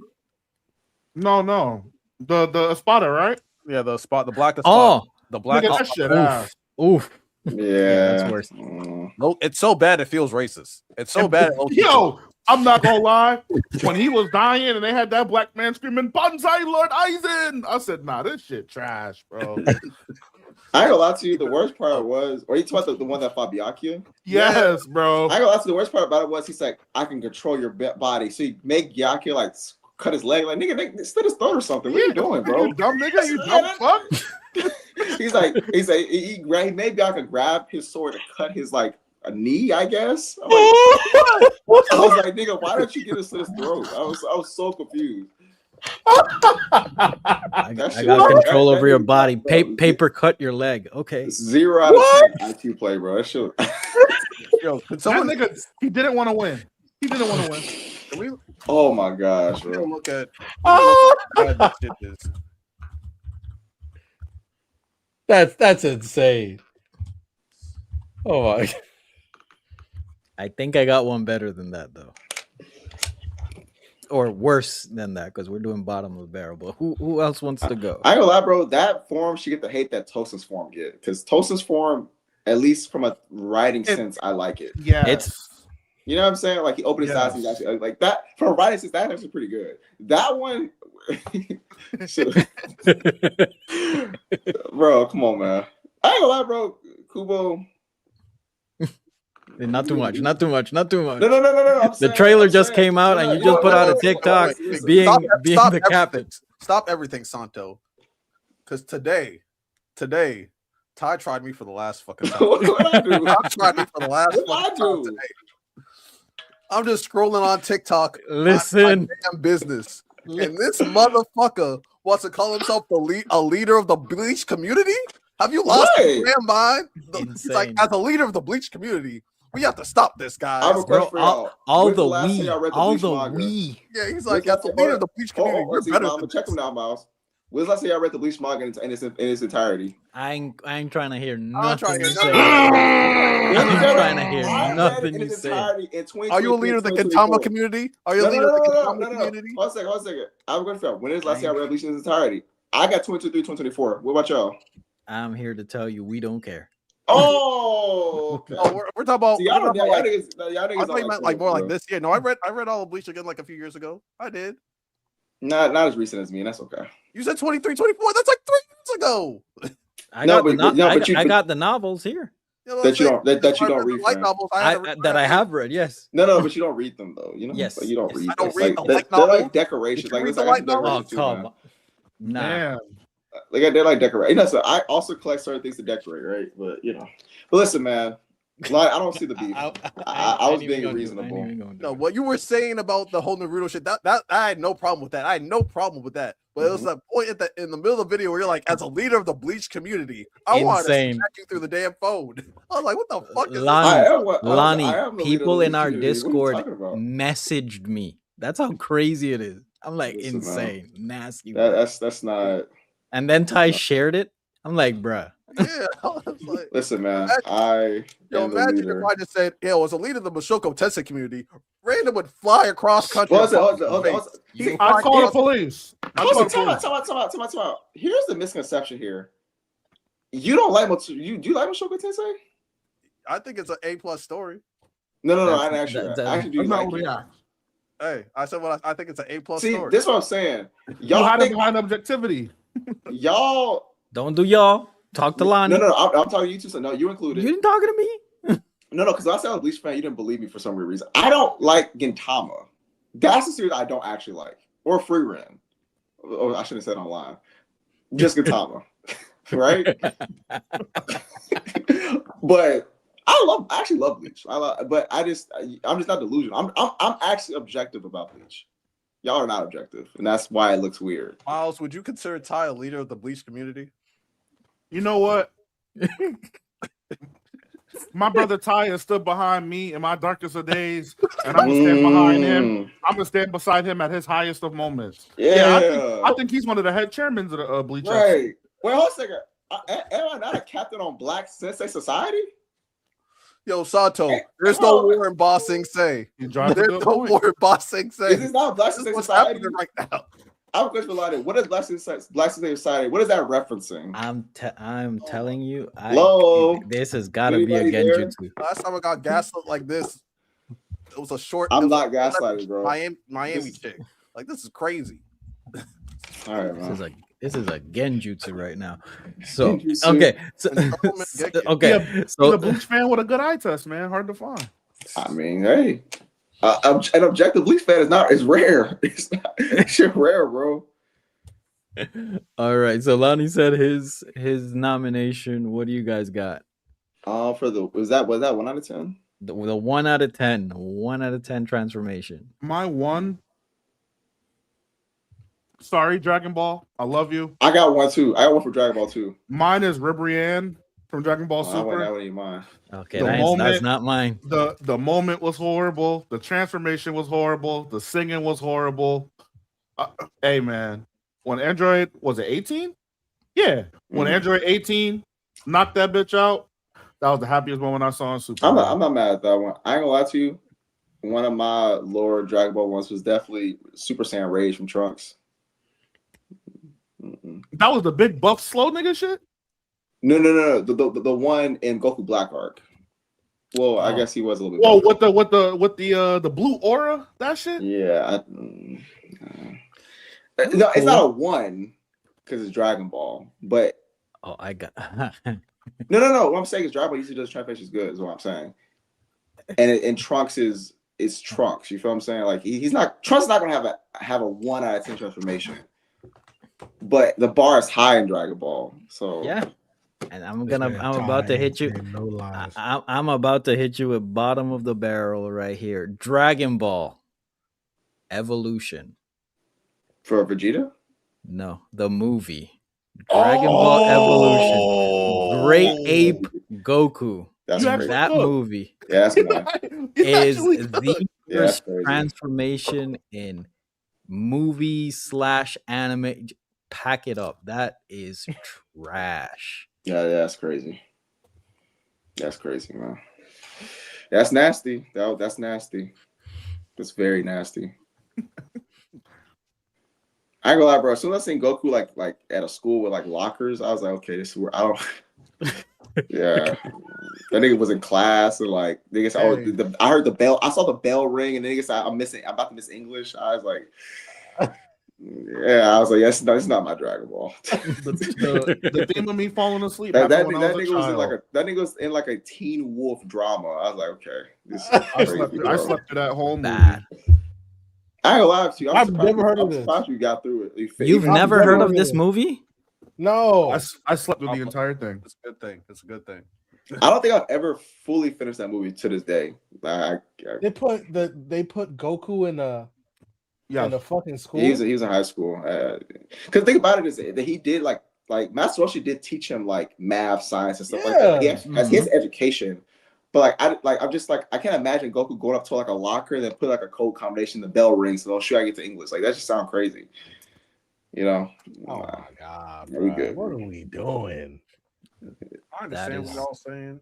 Yeah, that's one. We can move on. Yeah. Can't get over like as black men, we're just gonna let that shit slide. As black men, we're gonna let that shit slide. You know something crazy, Lonnie? He got that shit. He got that shit on. I was like, to me, like the form being crazy looking is not even my beef. Cause like I'm lucky kind of fine with it. What he did in the form, because we talk about like we include like things like moment and all that stuff. He became like an imbecile. Like I can't respect it. That's why it's one. No. But that Dragon Ball one is worse. That was more because it's offensive. You know what I'm saying? It's offensive. That Dragon Ball one is offensive. Like that's. Bro, am I supposed to take that seriously? You know how it is that this movie came out and every Dragon Ball fan hated it. I don't know a single person in unison. You can't defend any aspect of this movie. Yeah, I've never seen a Dragon Ball fan actually enjoy this movie. I bet she won't. Nah, she keep it a stack. Like, I haven't seen one Dragon Ball fan enjoy that movie. I've never met them before. They don't exist, actually. They don't exist.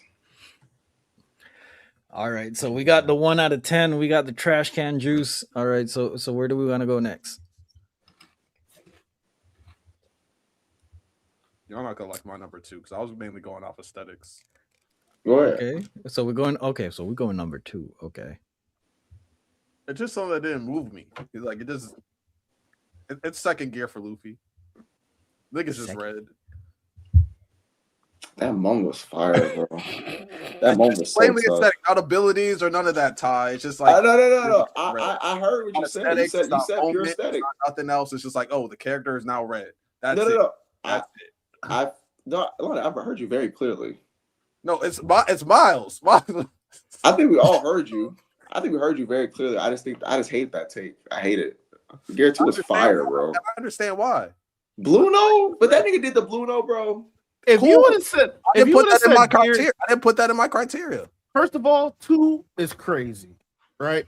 Second of all, you gonna pick Gear 2 and not 3? 3. I could have act like I didn't hear you at least. I'm gonna hear you if you say Gear 2, bro. What? That moment was crazy. I didn't put moment into it. I just put aesthetic. That's all aesthetics into it at all. If it was, that's what he did. Yeah, I was like, if I put moment into it, it wouldn't even make the list. For mine was moments, man. I don't think anybody but Riddell probably knows mine. My number 2 is Suna, Dying Will mode. He gets hit with a bullet, and the bullet makes all his clothes come off. Yeah. and he just becomes hyperactive with no control and just terrorizes the city. And he does that for the first 20 episodes as like a gag, and it's horrible. It's really bad. Now, at the end, they did use it again, and I thought it was done extremely well to kind of cap off the story and make it relevant, bring it full circle. But the initial part of it, the shit was horrible. It's horrible. Yeah, I feel that. Random, Not what you bad got at at two?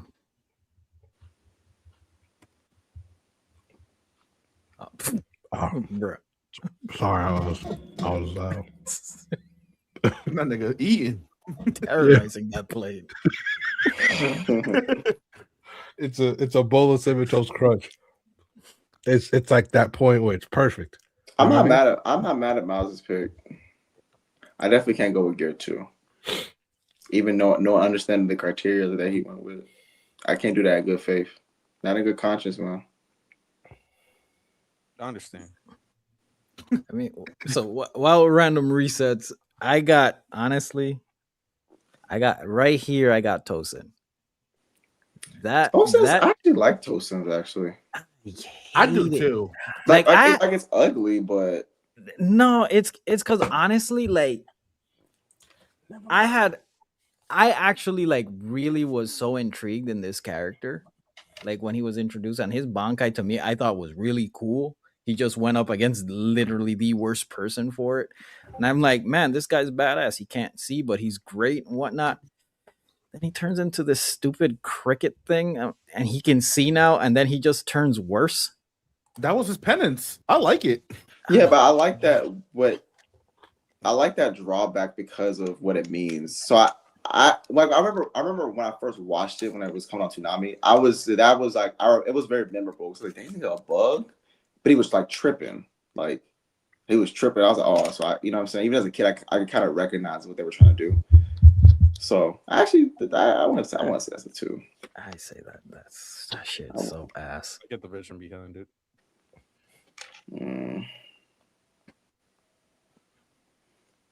I'm side with Miles on this one, man. Random, you ready to say something, or you just over there just eating your cinnamon toast crunch? That nigga sleeping now. Oh, never mind. Yeah, I'm thinking. I can't. I don't think I can. I personally don't like this, but I know I'm way in the minority. Hold on. Would you count the Evil Boo as a transformation? Evil Boo? Yeah. Not really. No. It's its own character. Yeah. It's its own character, so it's not a transformation. Yeah. You get kind of, it's like just the evil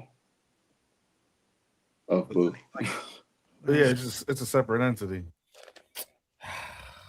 Never mind. I never fucking liked the Piccolo version of Super Boo. of Baby. I just don't like, for some reason, I don't like seeing them niggas go. I'm not gonna hold you. Wait, who? Listen, man, Super Saiyan 4. Easy on Super Saiyan 4. I'm talking about when they're Super Saiyan Great Apes. You don't like Great Ape? I didn't like for some reason when I saw them become Super Saiyans, I said, I'm good. What are we doing here? Then turn and gold. That's kind of tough, but I like the Golden Ape. It's one of the highlights of GT. It's all right. I'm fine being on this island by myself. Yeah, but all the lights in GT are like flickering and dim. You know? Hey. It's light though. Now, what Ty said about Super Saiyan 4, I'm just gonna disagree with you. I only like Goku Super Saiyan 4. I don't like Vegeta or Gogeta. I like Goku though. Gogeta Super Saiyan. You know what? Gogeta Super Saiyan 4 is my 2. Let me tell you why. I don't like. I don't like it because that fight was terrible with Omega Shenron. It was genuine. I want you to rewatch that fight. That jump was genuinely terrible. All that happened was he kicked the nigga one time, right?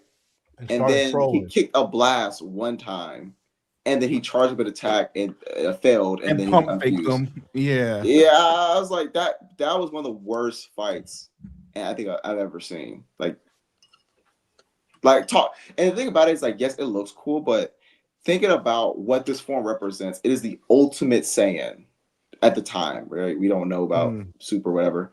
Goku Super Saiyan 4. We've never seen new fusion dance before. At least in the canon, anime canon. I mean, obviously in the movie, but Super Saiyan 4 Gogeta, to deliver that type of performance, that fight was terrible. People like that fight because of the video games. Gogeta's cold in Budokai 3. He's cold in Tenkaichi 3. And those He two cold games, in every Budokai game. 3 and Tenkaichi 3, that nigga cold. He cold in every game. And the anime, GT anime, he is boring. Boring, guys. At some point, he throws a clock at him. He throws a part of the clock at him, and I'm just like, why? A clock? Yeah, we transformed to throw a clock. He because he kicked the energy blast to make it positive energy so it doesn't destroy the universe, and then he throws like the party favors at him, and then he does the Big Bang Kamehameha that doesn't kill Shinron for some reason. It doesn't kill him. And he says, well, okay, I'll just do another one, and he charges up. Shinron sits there in front of it, just let it charge up. I know people think that happens a lot in Dragon Ball. It really doesn't. Like, niggas don't just let niggas charge up shit. Like, the only time I really think of like where someone let them charge up to get a hit by is Vegeta. I guess Perfect Cell, because Perfect Cell wanted to test his body. But niggas don't actually just let that happen. Especially if they're weaker than you, and he just let it happen, and it didn't work for some reason. Yeah, Gogeta Super 4 is number 2, man. Yeah, that Gogeta film is not. It's not great. Good. It's not good film. It's not. Budokai 3 though, ain't nobody mess with me. So are we rolling with that one, or are we rolling one with mine? I like Suna too, though. That Suna one is because Reborn does kind of hit off like after episode 20. It's kind of crazy. Everyone, that's like a universal like thing in the community. It's like everyone's like, hey, after episode 20. And I wouldn't say it becomes the best story in the world, but it does become better than what it was in that first 20. What's it called, Miles? Suna? Oh, it's called Dying Well. Dying Well mode. Got it. Okay, so we're going with that at a 2 out of 10 transformation. All right. And let's get it out of the way. 10 out of 10. Is it unanimous Goku Super Saiyan? That's what I put. I agree 5. Really? I'm not mad at it. Gear 5 or Super Saiyan, those one to me the two best I've ever Pick seen. one. Pick a side. I had Gear 5 9.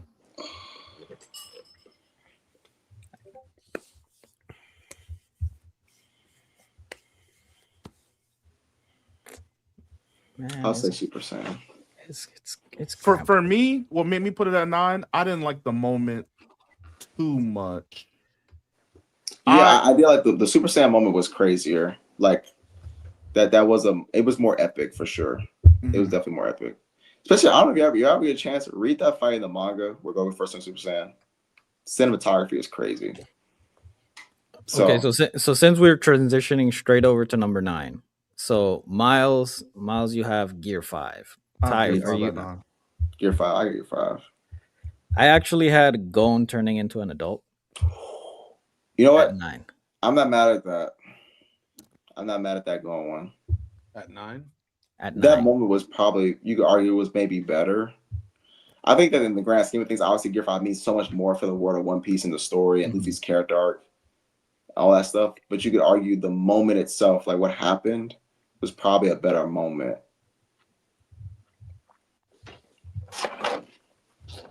Like just the impact of Gon just letting all his rage out and just being like, hey, I'm willing to sacrifice anything just to get my get back. For me, it was when Killua showed up, and he's just like, "What the fuck did he pay to get to this? Mm-hmm. What did he do, bro?" And then the payoff at the end when he's like, when he holds his hand, and his hand is literally just like so thin and fragile that you see the blowback from that, bro. Hunter's underrated, man. I hate to say it. Niggas be acting like that shit don't got moments. That was my number 8. Number 8, okay. So Lonnie, what you got at 9? I had Sinbad's lightning vessel transformation.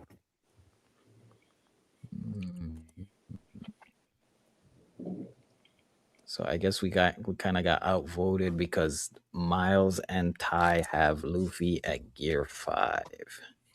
No, I'm going to go on. I'll go to Yeah, go the on. same. Oh, I oh, did vote oh, for him. Yeah, I oh. voted Gon. Surprise, surprise. Gon adult form takes it at number 9.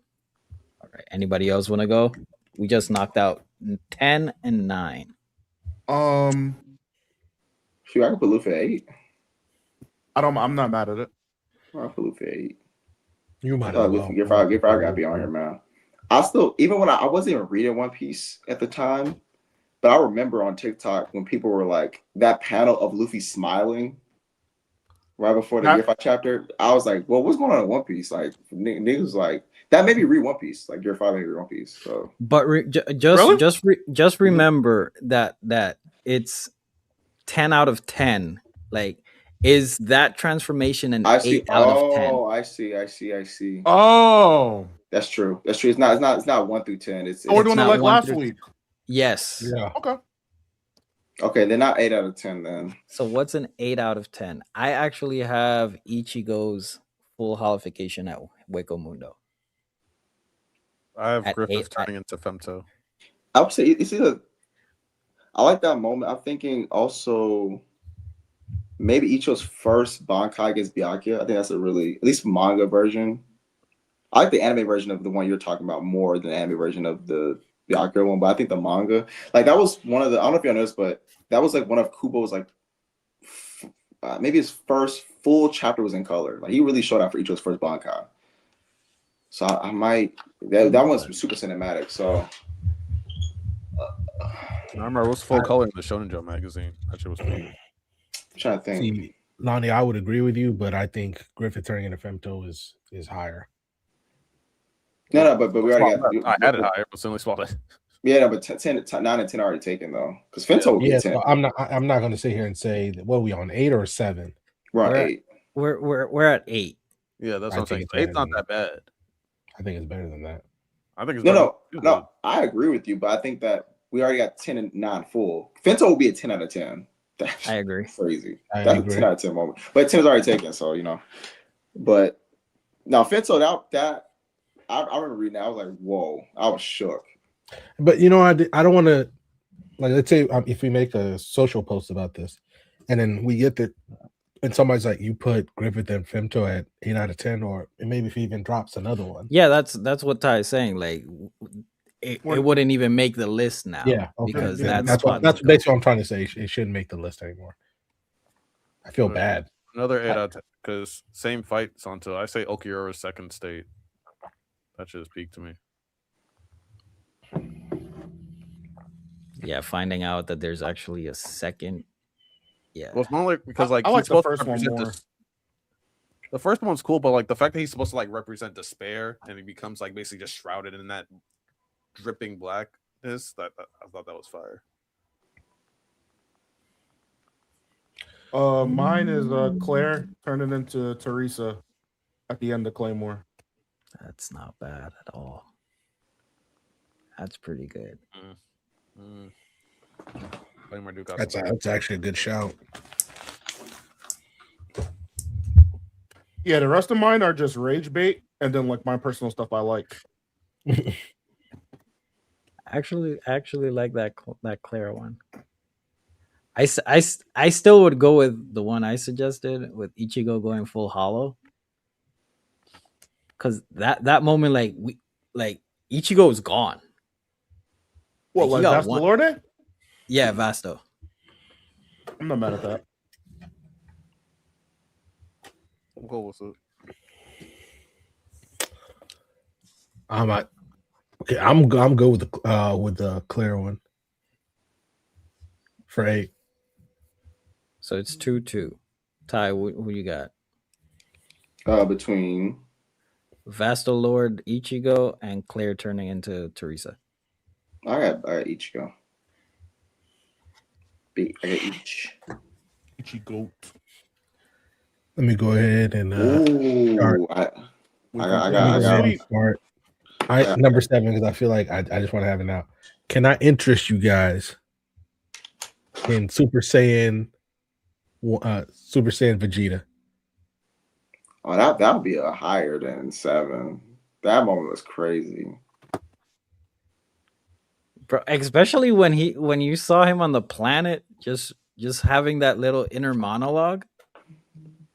Yeah, You're and right. I think You're right. I think the later implications of the form, like when Vegeta says his heart is pure evil, the implications that Saiyans actually get stronger the more they connect with people, and it's just not a coincidence that he built a relationship with Bulma and then he got Super Saiyan. So even the later implications of the form and the transformation, and then also that nigga was raw. That nigga made an android, made a robot have a heart, bro, and feel something. Yeah, nah, You're right. that'd be higher. Because mine, I had Super Saiyan, Femto, Gone, Adult Gone, and then I had Super Saiyan Vegeta. I got Ken Kaneki Talking for 7.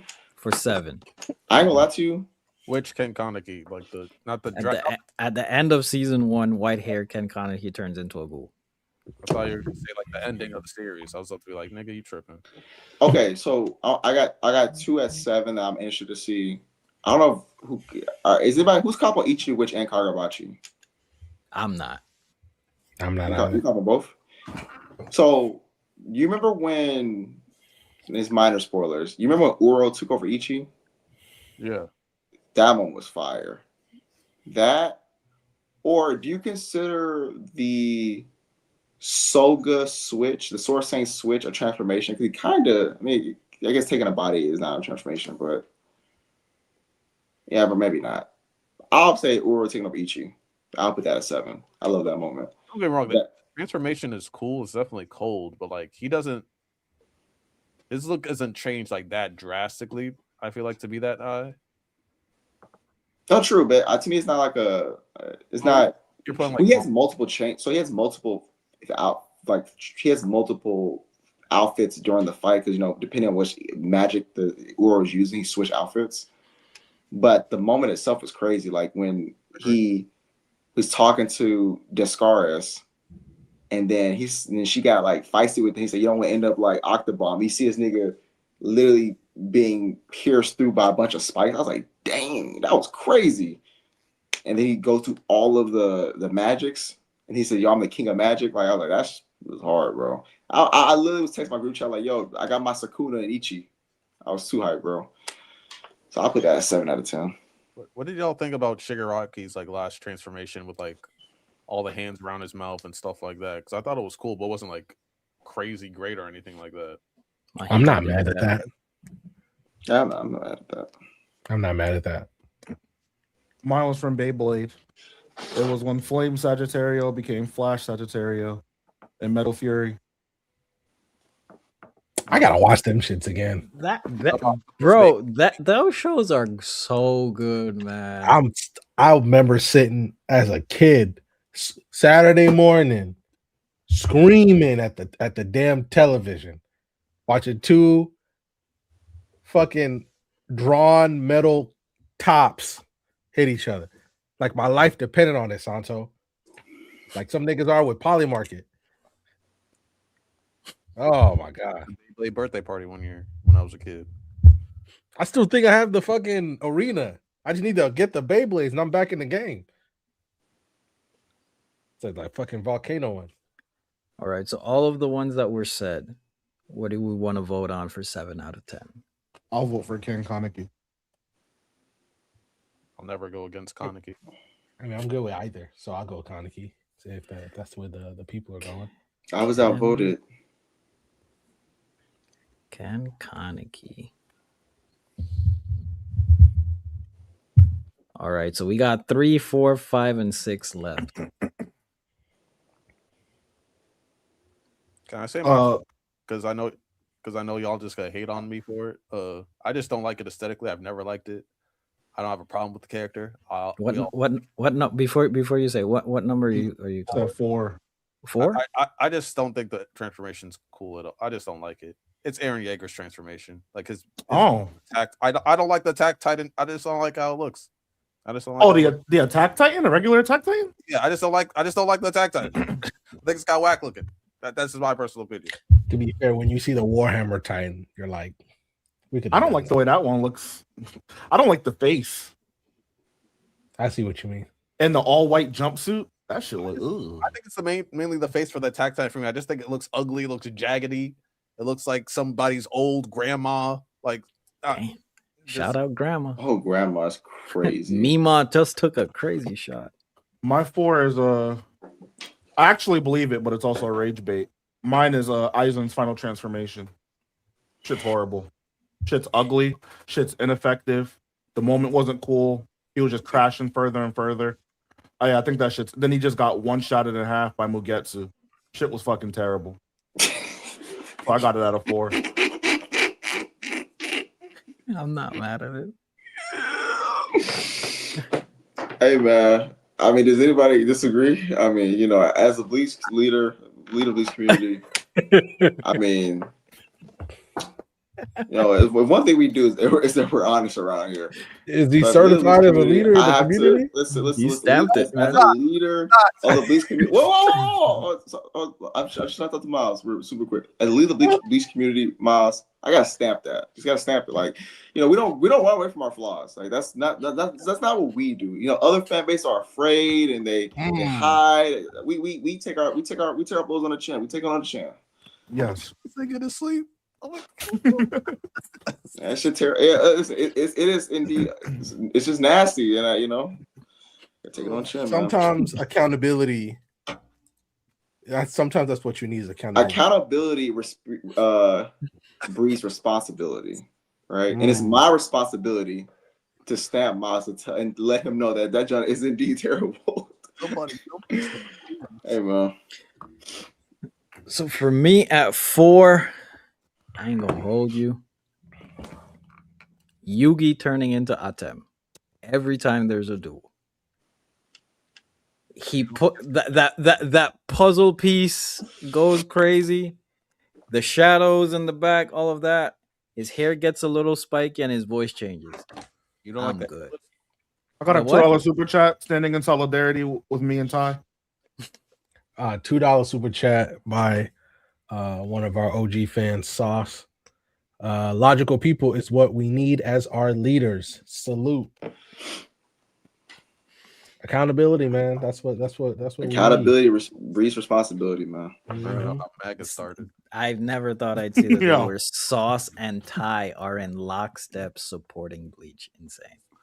Right. And you know what? That's y'all fault for not seeing that. Insane. But yeah, Yugi and Atem transformation, bro, trash. Well, not trash, is a little below mid.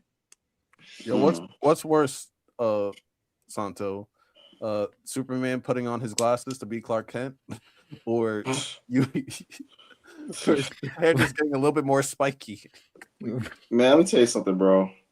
How niggas fall for that, bro? You know what? Well, they said that he changes his posture. He changes. He walks straight. Oh, it's a different person. If Lonnie took off his glasses and changed his posture, I don't know it's him. Like I don't. Don't look at me, man. I'm just looking at what they said. That's what they said. I feel it, but you know, because I read also Superman and his mannerisms and body language is very different. But the nigga face ain't different. Exactly. I ain't feel nothing. That's There ain't that many more. There ain't that many like 6'5" niggas that are built like that. Like, yeah, man, I'm not buying it, and that's okay. It's cartoon loony, you know, loony behavior, and that's okay. Haircut don't change. Hairstyle don't change. It's literally nothing. cartoon loony logic, and you know, It's insane. I'm like, no one even asked if they're related. it's like when Tom and Jerry, like, they put like a sheet over them and people think it's a lamp. Like, you know, like, we don't ask questions, we just accept that this is cartoon logic. Nigga will save niggas where Clark Kent was just at, and niggas won't be like, you kind of look like the nigga that just saved my life 5 seconds ago. No one even says that. Like, yo, you look kind of familiar. Like, no one says that shit. Like, the fuck. Oh, your arms feel familiar. Like, the fuck. Yeah, man, we just gotta let it go. it's insane that his day job, he just works at a what should be technically a dying newspaper company. But what number we on? This is number 4. 4 out of 10. I think put that at 3. Put the Clark Kent transformation at 3. That's crazy. We don't have a 3 yet, right? No. Yeah, put the Clark Kent one at 3. And then put whatever Miles said at 4. I can't remember. Miles, what was it that you suggested for 4? Aizen's final transformation. All right. Aizen final form at 4. At 3, I actually had Yami, the number 0 Espada, turning into that really? turning into that giant form just to get packed up by the squad. I mean, true.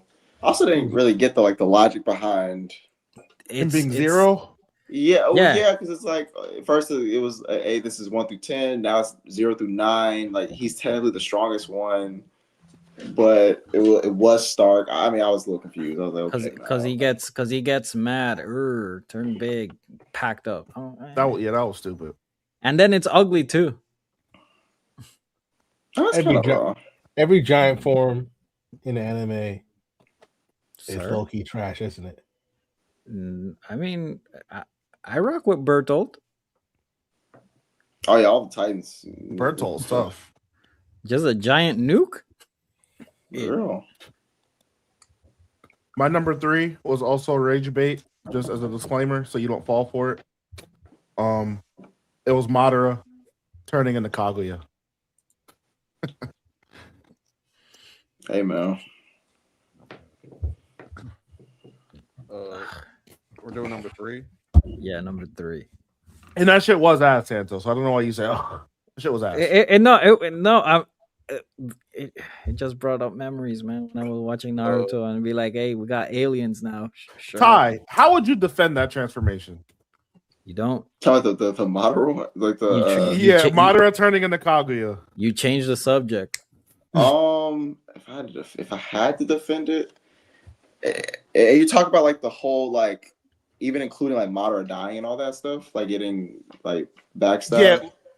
Yeah, he gets backstabbed, he gets absorbed.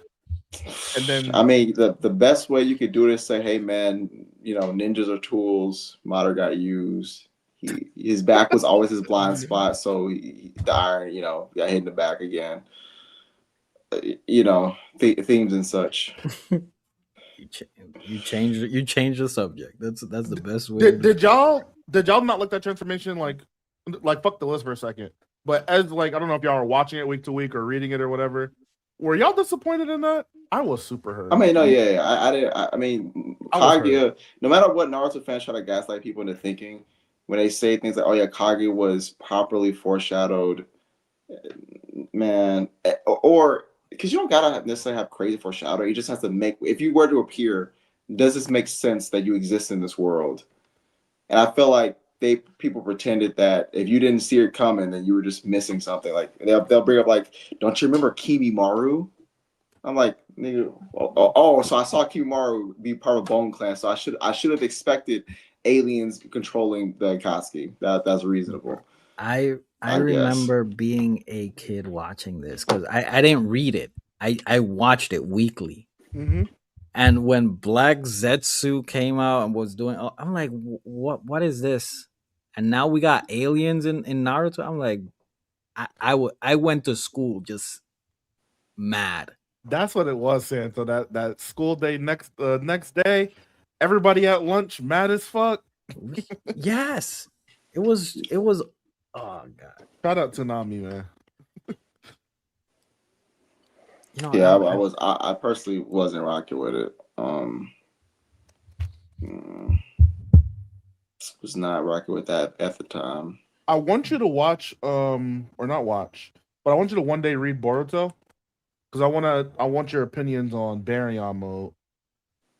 Are you talking about the one where he like sacrificed Kurama? Yeah. Yeah, I heard about that. I don't. Man, Boruto's kind of. every time I try to get into it, I always struggle. Gotta push through. You gotta get to that blue vortex part when they actually start cooking. Chapter 20. The chapter's long too, man. They are The chapters ain't they not normal 19. They thick, bro. 60, 50. Yeah. Yeah, it's like dang, bro. Like this ain't, bro. This is not 50. This is like really 120 chapters, like 130. Because you got like 18-page chapters and then like 50, so you really got like 3 chapters in one. Lonnie, what did you have at 3 out of 10? King's transformation in Seven Deadly Sins. When he just gets big ass wings and long hair and no shirt. Yeah, that sounds ass. It was pretty ass. Yeah, he just got wings and what a Elvis. I would call like an Elvis haircut. Like he got like an Elvis haircut and some wings, and then no shirt with a skinny ass. So yeah, no, that shit was ass. So do we want to keep our picks, or are we switching? Like, are we doing Clark Kent? Are we doing Madara? I ain't gonna lie, that Madara moved me. That Clark Kent kind of moved me. I remember. Oh wait, so did Clark Kent. So to me, I'll it's do- between those. I'll do Clark Kent. for the goofiness. The shit, Mickey. Clark. You watch a Kent. nigga go behind you and go to the bathroom and come out with a different suit on. You're not like, yo, that's Superman. That's Clark Kent, yo. For sure. No, it's not. He doesn't have his glasses on. Bruh. All right, so we got 5 and 6 open. I'll go 5. This is mid. Watching Pokemon. They're on the SSN, and James wastes an entire year of his salary, gets a golden Pokeball, buys a Magikarp that can't swim, kicks that shit straight off the boat, evolves into a Gyarados. Yo, Pokemon is hilarious, bro. That's what I got at 5. My 5 is Alien X from Ben 10 Alien Force. Bro, That's a great shot. that John does not eat, bro. That John don't cook, man. And it was like the reason why I do like it because it looks sick, and I like the idea of being toyed with and kind of like blue ball, for lack of a better term, for us getting it and him not doing anything in his first appearance, and us kind of having to see like, oh yeah, sometimes amazing power just can't be handed to you, and that's how Ben was kind of navigating through every conflict, getting a stronger and stronger alien. Mm-hmm. But at the same time, him not doing shit and them bickering like in this different realm about what to do, that shit pissed me off. So I put it right in the middle. Shout out Ben 10, man. Shout out. Similar to Miles, we're just like it was a cool transformation, but I just didn't like what I got out of it. Yusuke from Yu Yu Hakusho, his demon form, cool transformation, didn't do enough for me. I was thinking Goku's grade 8. I think it's the OG one. Yeah, it's cool. One of the Pilaf saga. You know. Good twist, but it wasn't crazy. So what do we want to go with? I like yours, Santo. What was yours? What was yours? Bro, so it's such a Team Rocket thing to happen. Oh, okay, yeah. They're literally underwater. They have to swim out. He throws this Pokeball, fish Pokemon that can't swim. And it turns into this giant Gyarados, which is like amazing, cool. Like we've seen all the GIFs, all the memes of him hyper beaming a Pidgey or whatnot. He evolves, transform, and he calls other Gyarados and they do a whirlpool. Like that's not what we wanted to see, bro. It was mid. Do we have any numbers left? It's this one and number 6. The 5 out of 10 and the 6 out of 10. I like yours too, Sensei. So we can go with that one.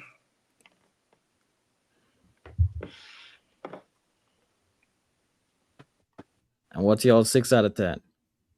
Oh, my 6 out of 10. This is just like a fan favorite of mine from like a Loki anime series. It's Hyobu's Kyosuke's transformation into Unlimited. He's like an Esper. Um, and it's like multiple people can kind of use ESP, and he was like a child soldier who was like experimented on or whatever. And they kind of placed a limiter to kind of prevent him from using his full power because he was a little bit too strong. And it's in a dial that's on his like on his jacket or whatever. And then like it's the moment when he finally twists it, and we kind of get to see how strong he actually is. There wasn't like any crazy like story importance behind it. He was kind of just in a fight. But it was pretty cool, and it was a good payoff because it wasn't something that we had seen yet. So For me, it's Soul turned into a scythe. I think that's like a pretty like it's cool. And the moments it has a lot of good moments, but just is a transformation. There's like it's a super creative. Like the weapon Meister power system is super tough, but it's not like insane. So Soul turned into a scythe. Lonnie, it's on you. I had Nora's regular transformation from Nora Rise of the Yokai Clan. It's a low key Shonen Jump anime. I don't think a lot of people have seen it, but the manga was pretty good. Yeah, it's just like a complete contrast of what he normally looks like. Powers are dope as hell. And yeah, I Loki wanted to put something in the Twin Star Exorcist, but I just couldn't find like a right spot for like any of the transformations. And I had Kagami getting into the zone for the first time. I like that one too. I would have said Asagi Blanco. Asagi Blanco kind of had aura. Santo, the amount of basketball fans I've gotten to watch Kuroko's basketball Listen. off of the back of that transformation, off of the back of that sequence between him and Almine, I'd be like, yo, when I want to get my basketball friends to watch an anime, I'm like, yo, there's this basketball anime. Watch this shit. All of them niggas are like, what's that shit called? And yeah, it made a lot of fans. What was crazy, like just visually, it's literally just him relaxing his shoulders and his eyes getting like they don't open their eyes much anymore. It's literally they just squint. Locked in. Yeah. The moment was cold too. The moment is carrying. Asagi is above a 6 out of 10. But I do like Soul turning into a scythe. I like that. I'm between either of those because they're the more known. I'm fine either way. Yeah, I'm fine either way too. Lonnie, you're the tiebreaker. I said I'm cool with the scythe. Soul turning into a scythe.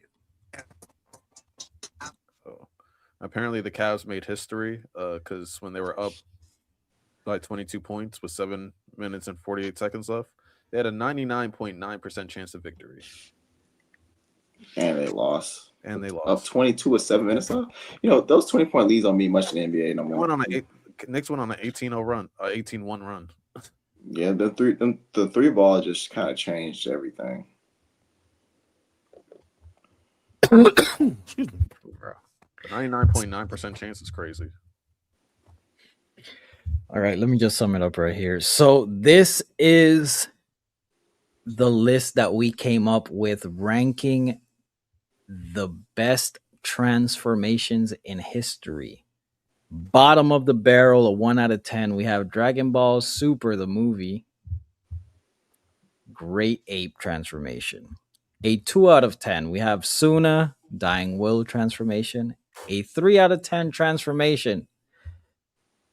Faster than a speeding bullet.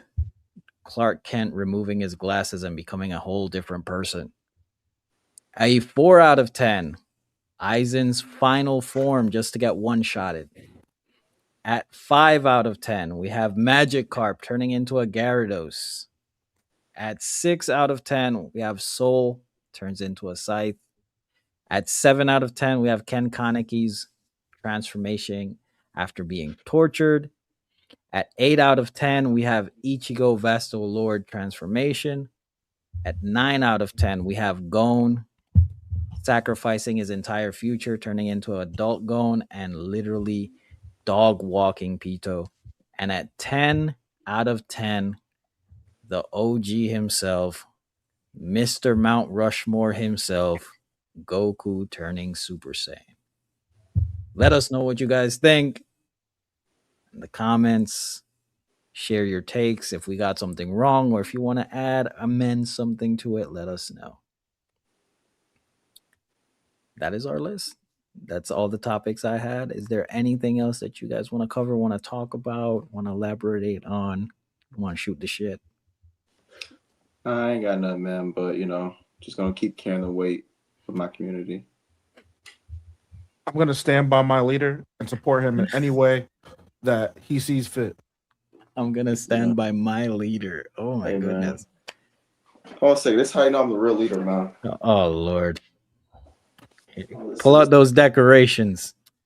This how you know I'm a real leader, bro. The art book. This how you know I'm a real leader, bro. See, people like Lonnie ain't got the art book, bro. It's like, you know what I'm saying? He ain't got the art book. I'm the real leader of the Bleach community. I got your art. Hey, listen. We're not talking about us. We're talking about the Bleach community. I got the art book. Matter of fact, I'm talking about the day ones. I'm talking about the day one, still waiting for a get back. Hold on a second. Y'all know what I got right here? This man about to show us his treasures. The old Shonen Jump magazine. Ichigo versus Grimjaw. Tough. Other Bleach shit over here. What the fuck? I want you to know, random. These Bleach fans, they don't get the Bleach art books. You say y'all don't really care about it for real. They don't care. They don't care. And that's okay. That's okay. They don't read the manga. They don't get the art books. They don't read the interviews. They're none of that. It's just You read the interviews? yes. I read the Q&As. Yes, I read the interviews. Why wouldn't I? You actually learn a lot by storytelling, reading interviews. You read the the light novels? The light novels? I was told to stay away from them. Honey, are you okay? Well, anyway, I think they said there's gonna be like probably 7 to 8 episodes slated that aren't supposed to be from the main manga. So those are most likely gonna be the light novels. So we're probably in this core? Yeah. What the heck? Is it gonna be after the Yuha fight? I can't imagine. Yeah, apparently there's some episodes scheduled for after because there's only like so many. I think like per chapter, there's only like so many more episodes they have left. Dang. Okay, we'll see. Yeah, we'll see what happens. But other anime world news: Omniscient Reader, the first season for the manhwa officially ended after years. So they're going on slight hiatus, but they did say that they're at the 49.9% point of the story. So they recommend people to read the light novels or just perfect time to start now, since it's probably gonna be another year or so before. You just said season 1 just ended Yesterday. Oh my! Chapter like 310, and we're All at the right, halfway bro. mark of the series. We're at the Let me lock the fuck back in, bro. All right, it's great because I actually convinced Taylor to start reading it. This is a girl that goes to bed around 7, 8 o'clock at night. She's been up till like 2 o'clock in the morning every fucking day reading this shit. I can't stop her. I'm gonna invest in a taser. To me, it's a top 2 isekai. It's definitely worth a read. The anime they officially announced for next year, along with a video game. So I think that'll be fire.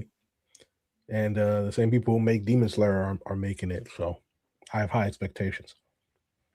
Well, that's not confirmed. They just said, because under the official note, they still won't announce what the anime studio is. It's just a big anime studio under Aniplex. So I thought we knew that it was it was rumored. It was never confirmed. We know that it's a big studio, but all right, we'll find out. We just know it's that and a video game coming out at the same time. So, a question, Lonnie, what are your thoughts on the Drake albums? What are my thoughts? Yeah. I I thought some of the songs were cool. I definitely like vibe with a bunch of the songs. Do I think it's his best work? No, of course not. I think my criteria. I think I told you guys I wanted like a song of the summer. Do I feel like we maybe got the song of the summer? I don't necessarily think so off the top of my head. Do I think there are some songs of the summer that will be vibing throughout the year? Yeah, but I'm like, when I say like, oh, 2026, what's the number one song of the summer? I don't know if like Shebang or uh well, drawing a blank off the top of my head. Or else There was download. Shebang, the like one what was it ran to I, Atlanta. I think that like there's some really good songs on there. Like there's some songs I've been vibing to today. A good like 5, 6, 7, 8 that I'm vibing to today. But do I see a diamond hit? No, not necessarily. I didn't at first, Lonnie. I think I see two now. Ran to Atlanta low key is gonna wind up being popular for a long time. And that Janice Shut the Fuck Up song, that's gonna be popular Listen, for a really long that time. that Those are oh like my god, those are gonna be great. Those are great songs. Like they're like platinum hits. But do I think it's gonna be like a diamond level? Like when I'm saying diamond, I'm thinking like Oh no. that's to me was like that's what I was looking at. It's like, yo, is he gonna come back with like one of his all-time records, like a top 10 Drake record? I didn't get that. I got a bunch of good quality songs though. So I was happy with the result. I wasn't disappointed at all. I got a bunch of good quality songs that I'll be bumping to. Bro, I'm telling you, that run from Janice to Run to Atlanta to Shebang to Burning Bridges. Burning Bridges. Listen, Don't let me be drunk in Houston with Burning Bridges playing. I'm gonna be nasty. I'm Bro. telling you, it's a vibe. bro. The Hey, worst classic- part, Don't the worst part is, Santo, I agree with you. Once B's on the table, and what did I miss? I'm like, I skip them every time now. And then I play everything else. Those are the only two songs on the album. And you notice every now and then in the Discord, I've just been posting a random GIF when I listen to a song. Shebang got me in a chokehold, man. Bro, that's It's the just one. like, That's the I'm one. just, bro, I was cleaning and I'm just vibing, bro. I like Shebang a lot. National Treasure has really grown on me. Like my Lonnie's right. There's not like a super banger, but I've seen some people say some crazy shit about this album. That I'm like, okay, if you don't like them, but you can't sit here and tell me that it's a bad album. I would disagree with anybody who says it's bad. and also Yeah, they there's gave a me lot they of gave I me like the one of the variety best- too. they And gave- that's just Iceman alone. And I'm using the peekaboo meme until I die. I'm using the peekaboo meme for all types of nefarious shit. Nah, we hating on Shebang. Stefan, I'm with you. That song's cheek. Nah. The song's a vibe, Miles. It's a vibe. That's all it is, man. It's not my favorite one. It's not my favorite song of the album, honestly. My favorite song of the album is literally Stuck. Stuck is my favorite song of all of Stuff is them. elite. But like I put on Shebang and I'm vibing. vibing. My favorite song is Too Hard for the Radio. It's like it gave me that feeling of like the best version of Drake, the one that I like. And it's like I give me like I haven't been to a really good house party in a while. And I would hear this at a house party. Bro, I put on Cheetah Print and it's over, bro. The house party, it's over. Oh my goodness. Houston's about to be crazy. Listen, Houston about to be crazy. I'm telling you, random. I'm telling you, random. When I pick you up from the airport, bro, that's what I'm gonna just be playing that. Everyone on their best shit. I need top tier outfits. Char's still like talking to stylists for her outfit. Like I can't have Char showing us all up. You gotta be popping out there. Stylist. Yeah, she talking to stylist. She's like, yo, she gotta look good. She going crazy. I know. I ain't gotta talk to nobody. I'm just born this way, bro. I'm gonna be on my light skin shit, bro. Yo, Lil Birdie. How do y'all feel about Lil Birdie? Trash. I fuck with Lil Birdie. I think it's trash. I skip it. Really? Yeah. Why? Yeah. Yeah, eh. You don't fuck with like Kodak? No, not really. Oh, that makes sense. Okay. So I just, yeah, I hear like 5 minutes. I'm like, yeah. Yeah. You're like, yep, I'm good. The I beat, will I say, love the beat on that I song. cool. It's cool, but it's not for me. I went back. I think it was yesterday, and listened to the. I'm still butchering Habibti album. Mhm. Yeah, Beef T, yeah. It's cool. I like it. It's cool. Mhm. Like I like WNBA. I like classic. Classic and Fort Worth are my favorites. And and Fort Worth. Those are the three that I go back and listen to. Everything else, I think it's cool. It's alright, but those three stand out to me. I think that's that singing Drake. I vibe with. Yeah, I put Gen 5 and White Bone on there too. Cool. Any anime you guys are watching this week that you guys want to talk about? Uh I've been for some reason a couple episodes behind on Slime, and they've given us all the foolishness, right? Now it's time. Lonnie, I'll let you know. I'll let you know at the end of the week, but Let me know it's when probably time. they're done with all the fluff shit. But I like that shit though. That's just me.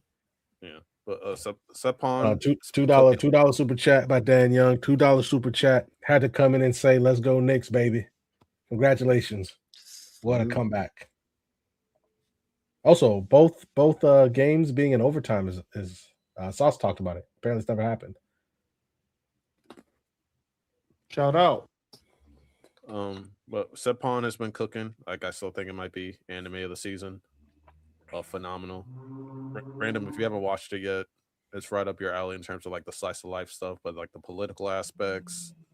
I just love everything about it. I didn't watch this week's Switch Hat yet. It's great. It's good, bro.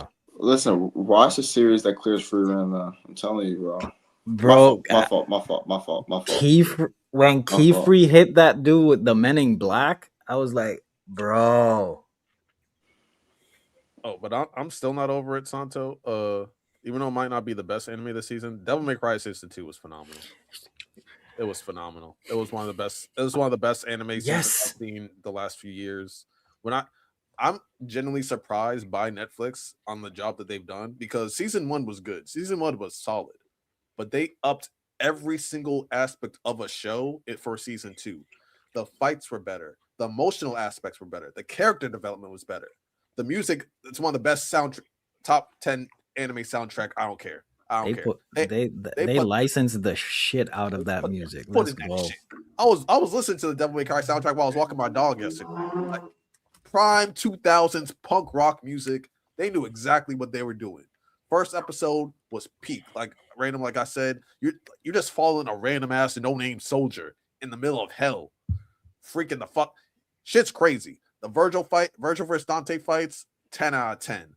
When Virgil's like, come on, I was like, yeah. I was hyped for that shit. Also, they have a freaking kaiju battle in the middle towards the end of the season. That shit was crazy.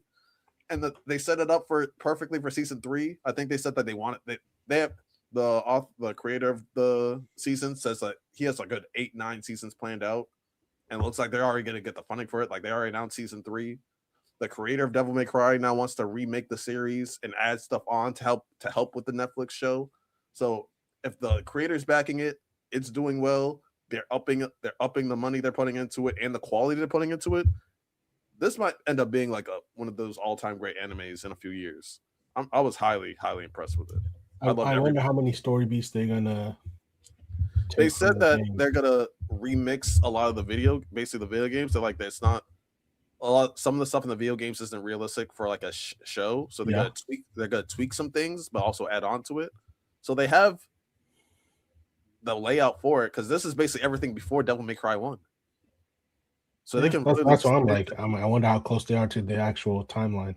You know, they're pretty close. So they can just legit go into like Devil May Cry 1 stuff and then go on from there. That's 4 or 5. That's 4 or 5 more seasons right there. I mean, by the time they even get there, they'll probably drop another video game by then. Exactly. So Healthy franchise. I was hot. Like they're really cooking. I really didn't think like, oh, emotional wise they would like, because every like the villain's backstory made sense. It was good. Had a lot of emotional weight to it. Lady's character development from season 1 to now was crazy. Bro, that scene with the coin. Oh, and the romance scene, Yes, the romance scenes were epic. I was like, yo, they're like, That's I'm that's feeling that's alone why right now. that's why I'm watching season 2. Is because I heard they really kicked it up on the romance. The romance was crazy. And when they played Immortal, because we all remember as kids those late night memories of you waking up like at 2 o'clock in the morning and those infomercials, those this like is what I call music. yeah, this is why. All of that. And I remember sometimes Immortal was playing, and that shit took me back. That shit was peak. But yeah, And Virgil, I love Virgil so much. it's great, and I love the dynamic between Virgil and Dante. They really upped it. This like that there's that scene where Virgil looks at him like, "Do you still say that?" And he just Dante's with the gun jackpot. I'm like, let's go. They really honed in on what the characters do and who and their personalities more in this season, which I really appreciate. So if you guys haven't watched it, go ahead and watch Devil May Cry. And the It's storytelling great. from the last fight, Santo. The storytelling between the two of them in the last fight. It's good. It's really good. Other animes that we're watching, yeah, of course, we already know we pushing witch hat propaganda here. Better than Free Rin.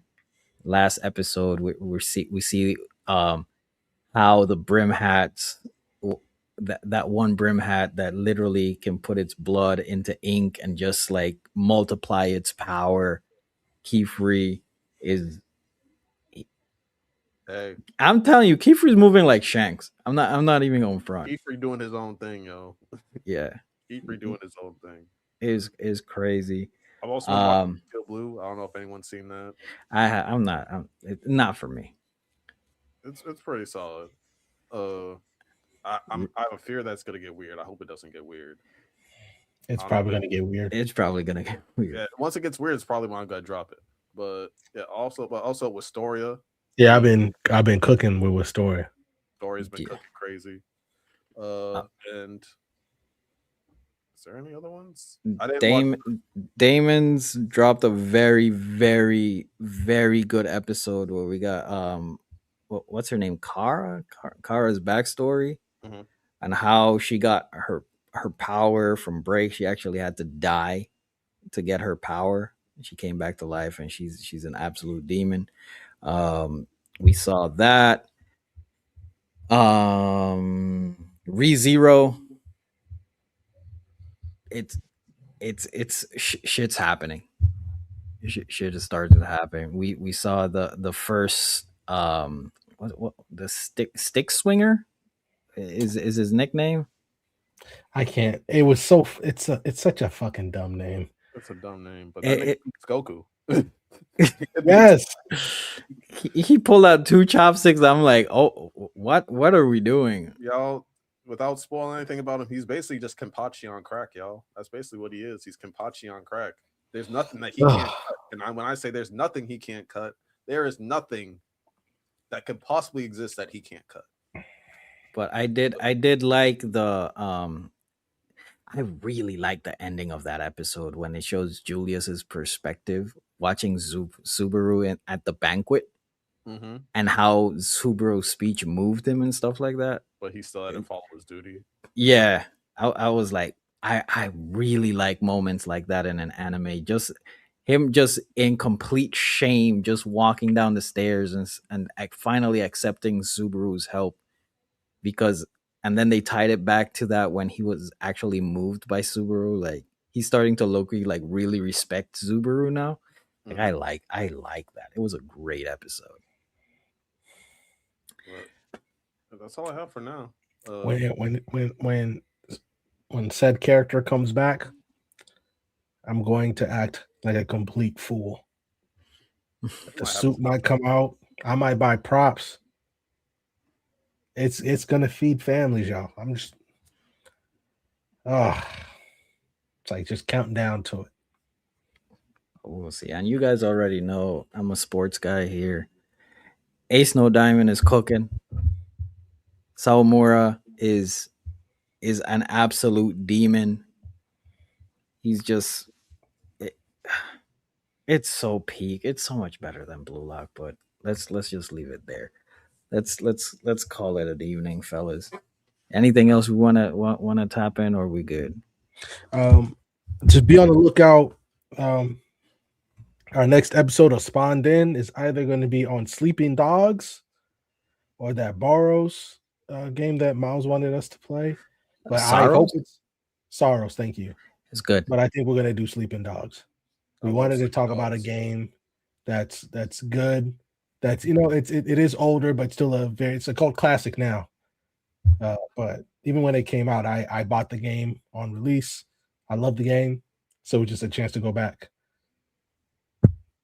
Now, when y'all talked about it on Open Dojo like a few weeks ago, it made me re-download Sleeping Dogs, and I played it again. That shit was fun. I already beat the game. I did everything Dang. because when I talked with Miles about it, I just got to the wedding, to basically the red wedding version of it in the game. Great game. It's a damn shame it will never get a sequel. A sequel was juicy too, the way the story ends. Angie, I got a Andy, question. hurry up and type your question so I can go. Technically, it's not for you.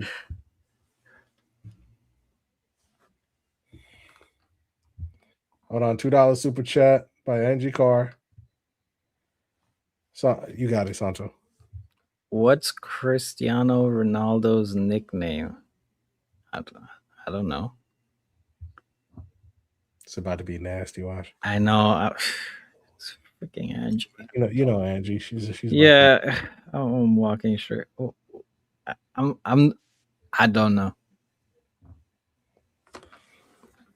And now I gotta wait to hear the response. By the way, you see Drake put his son in the Dust video. Yeah, I saw that. That was funny. I like that whole video. It was just fun.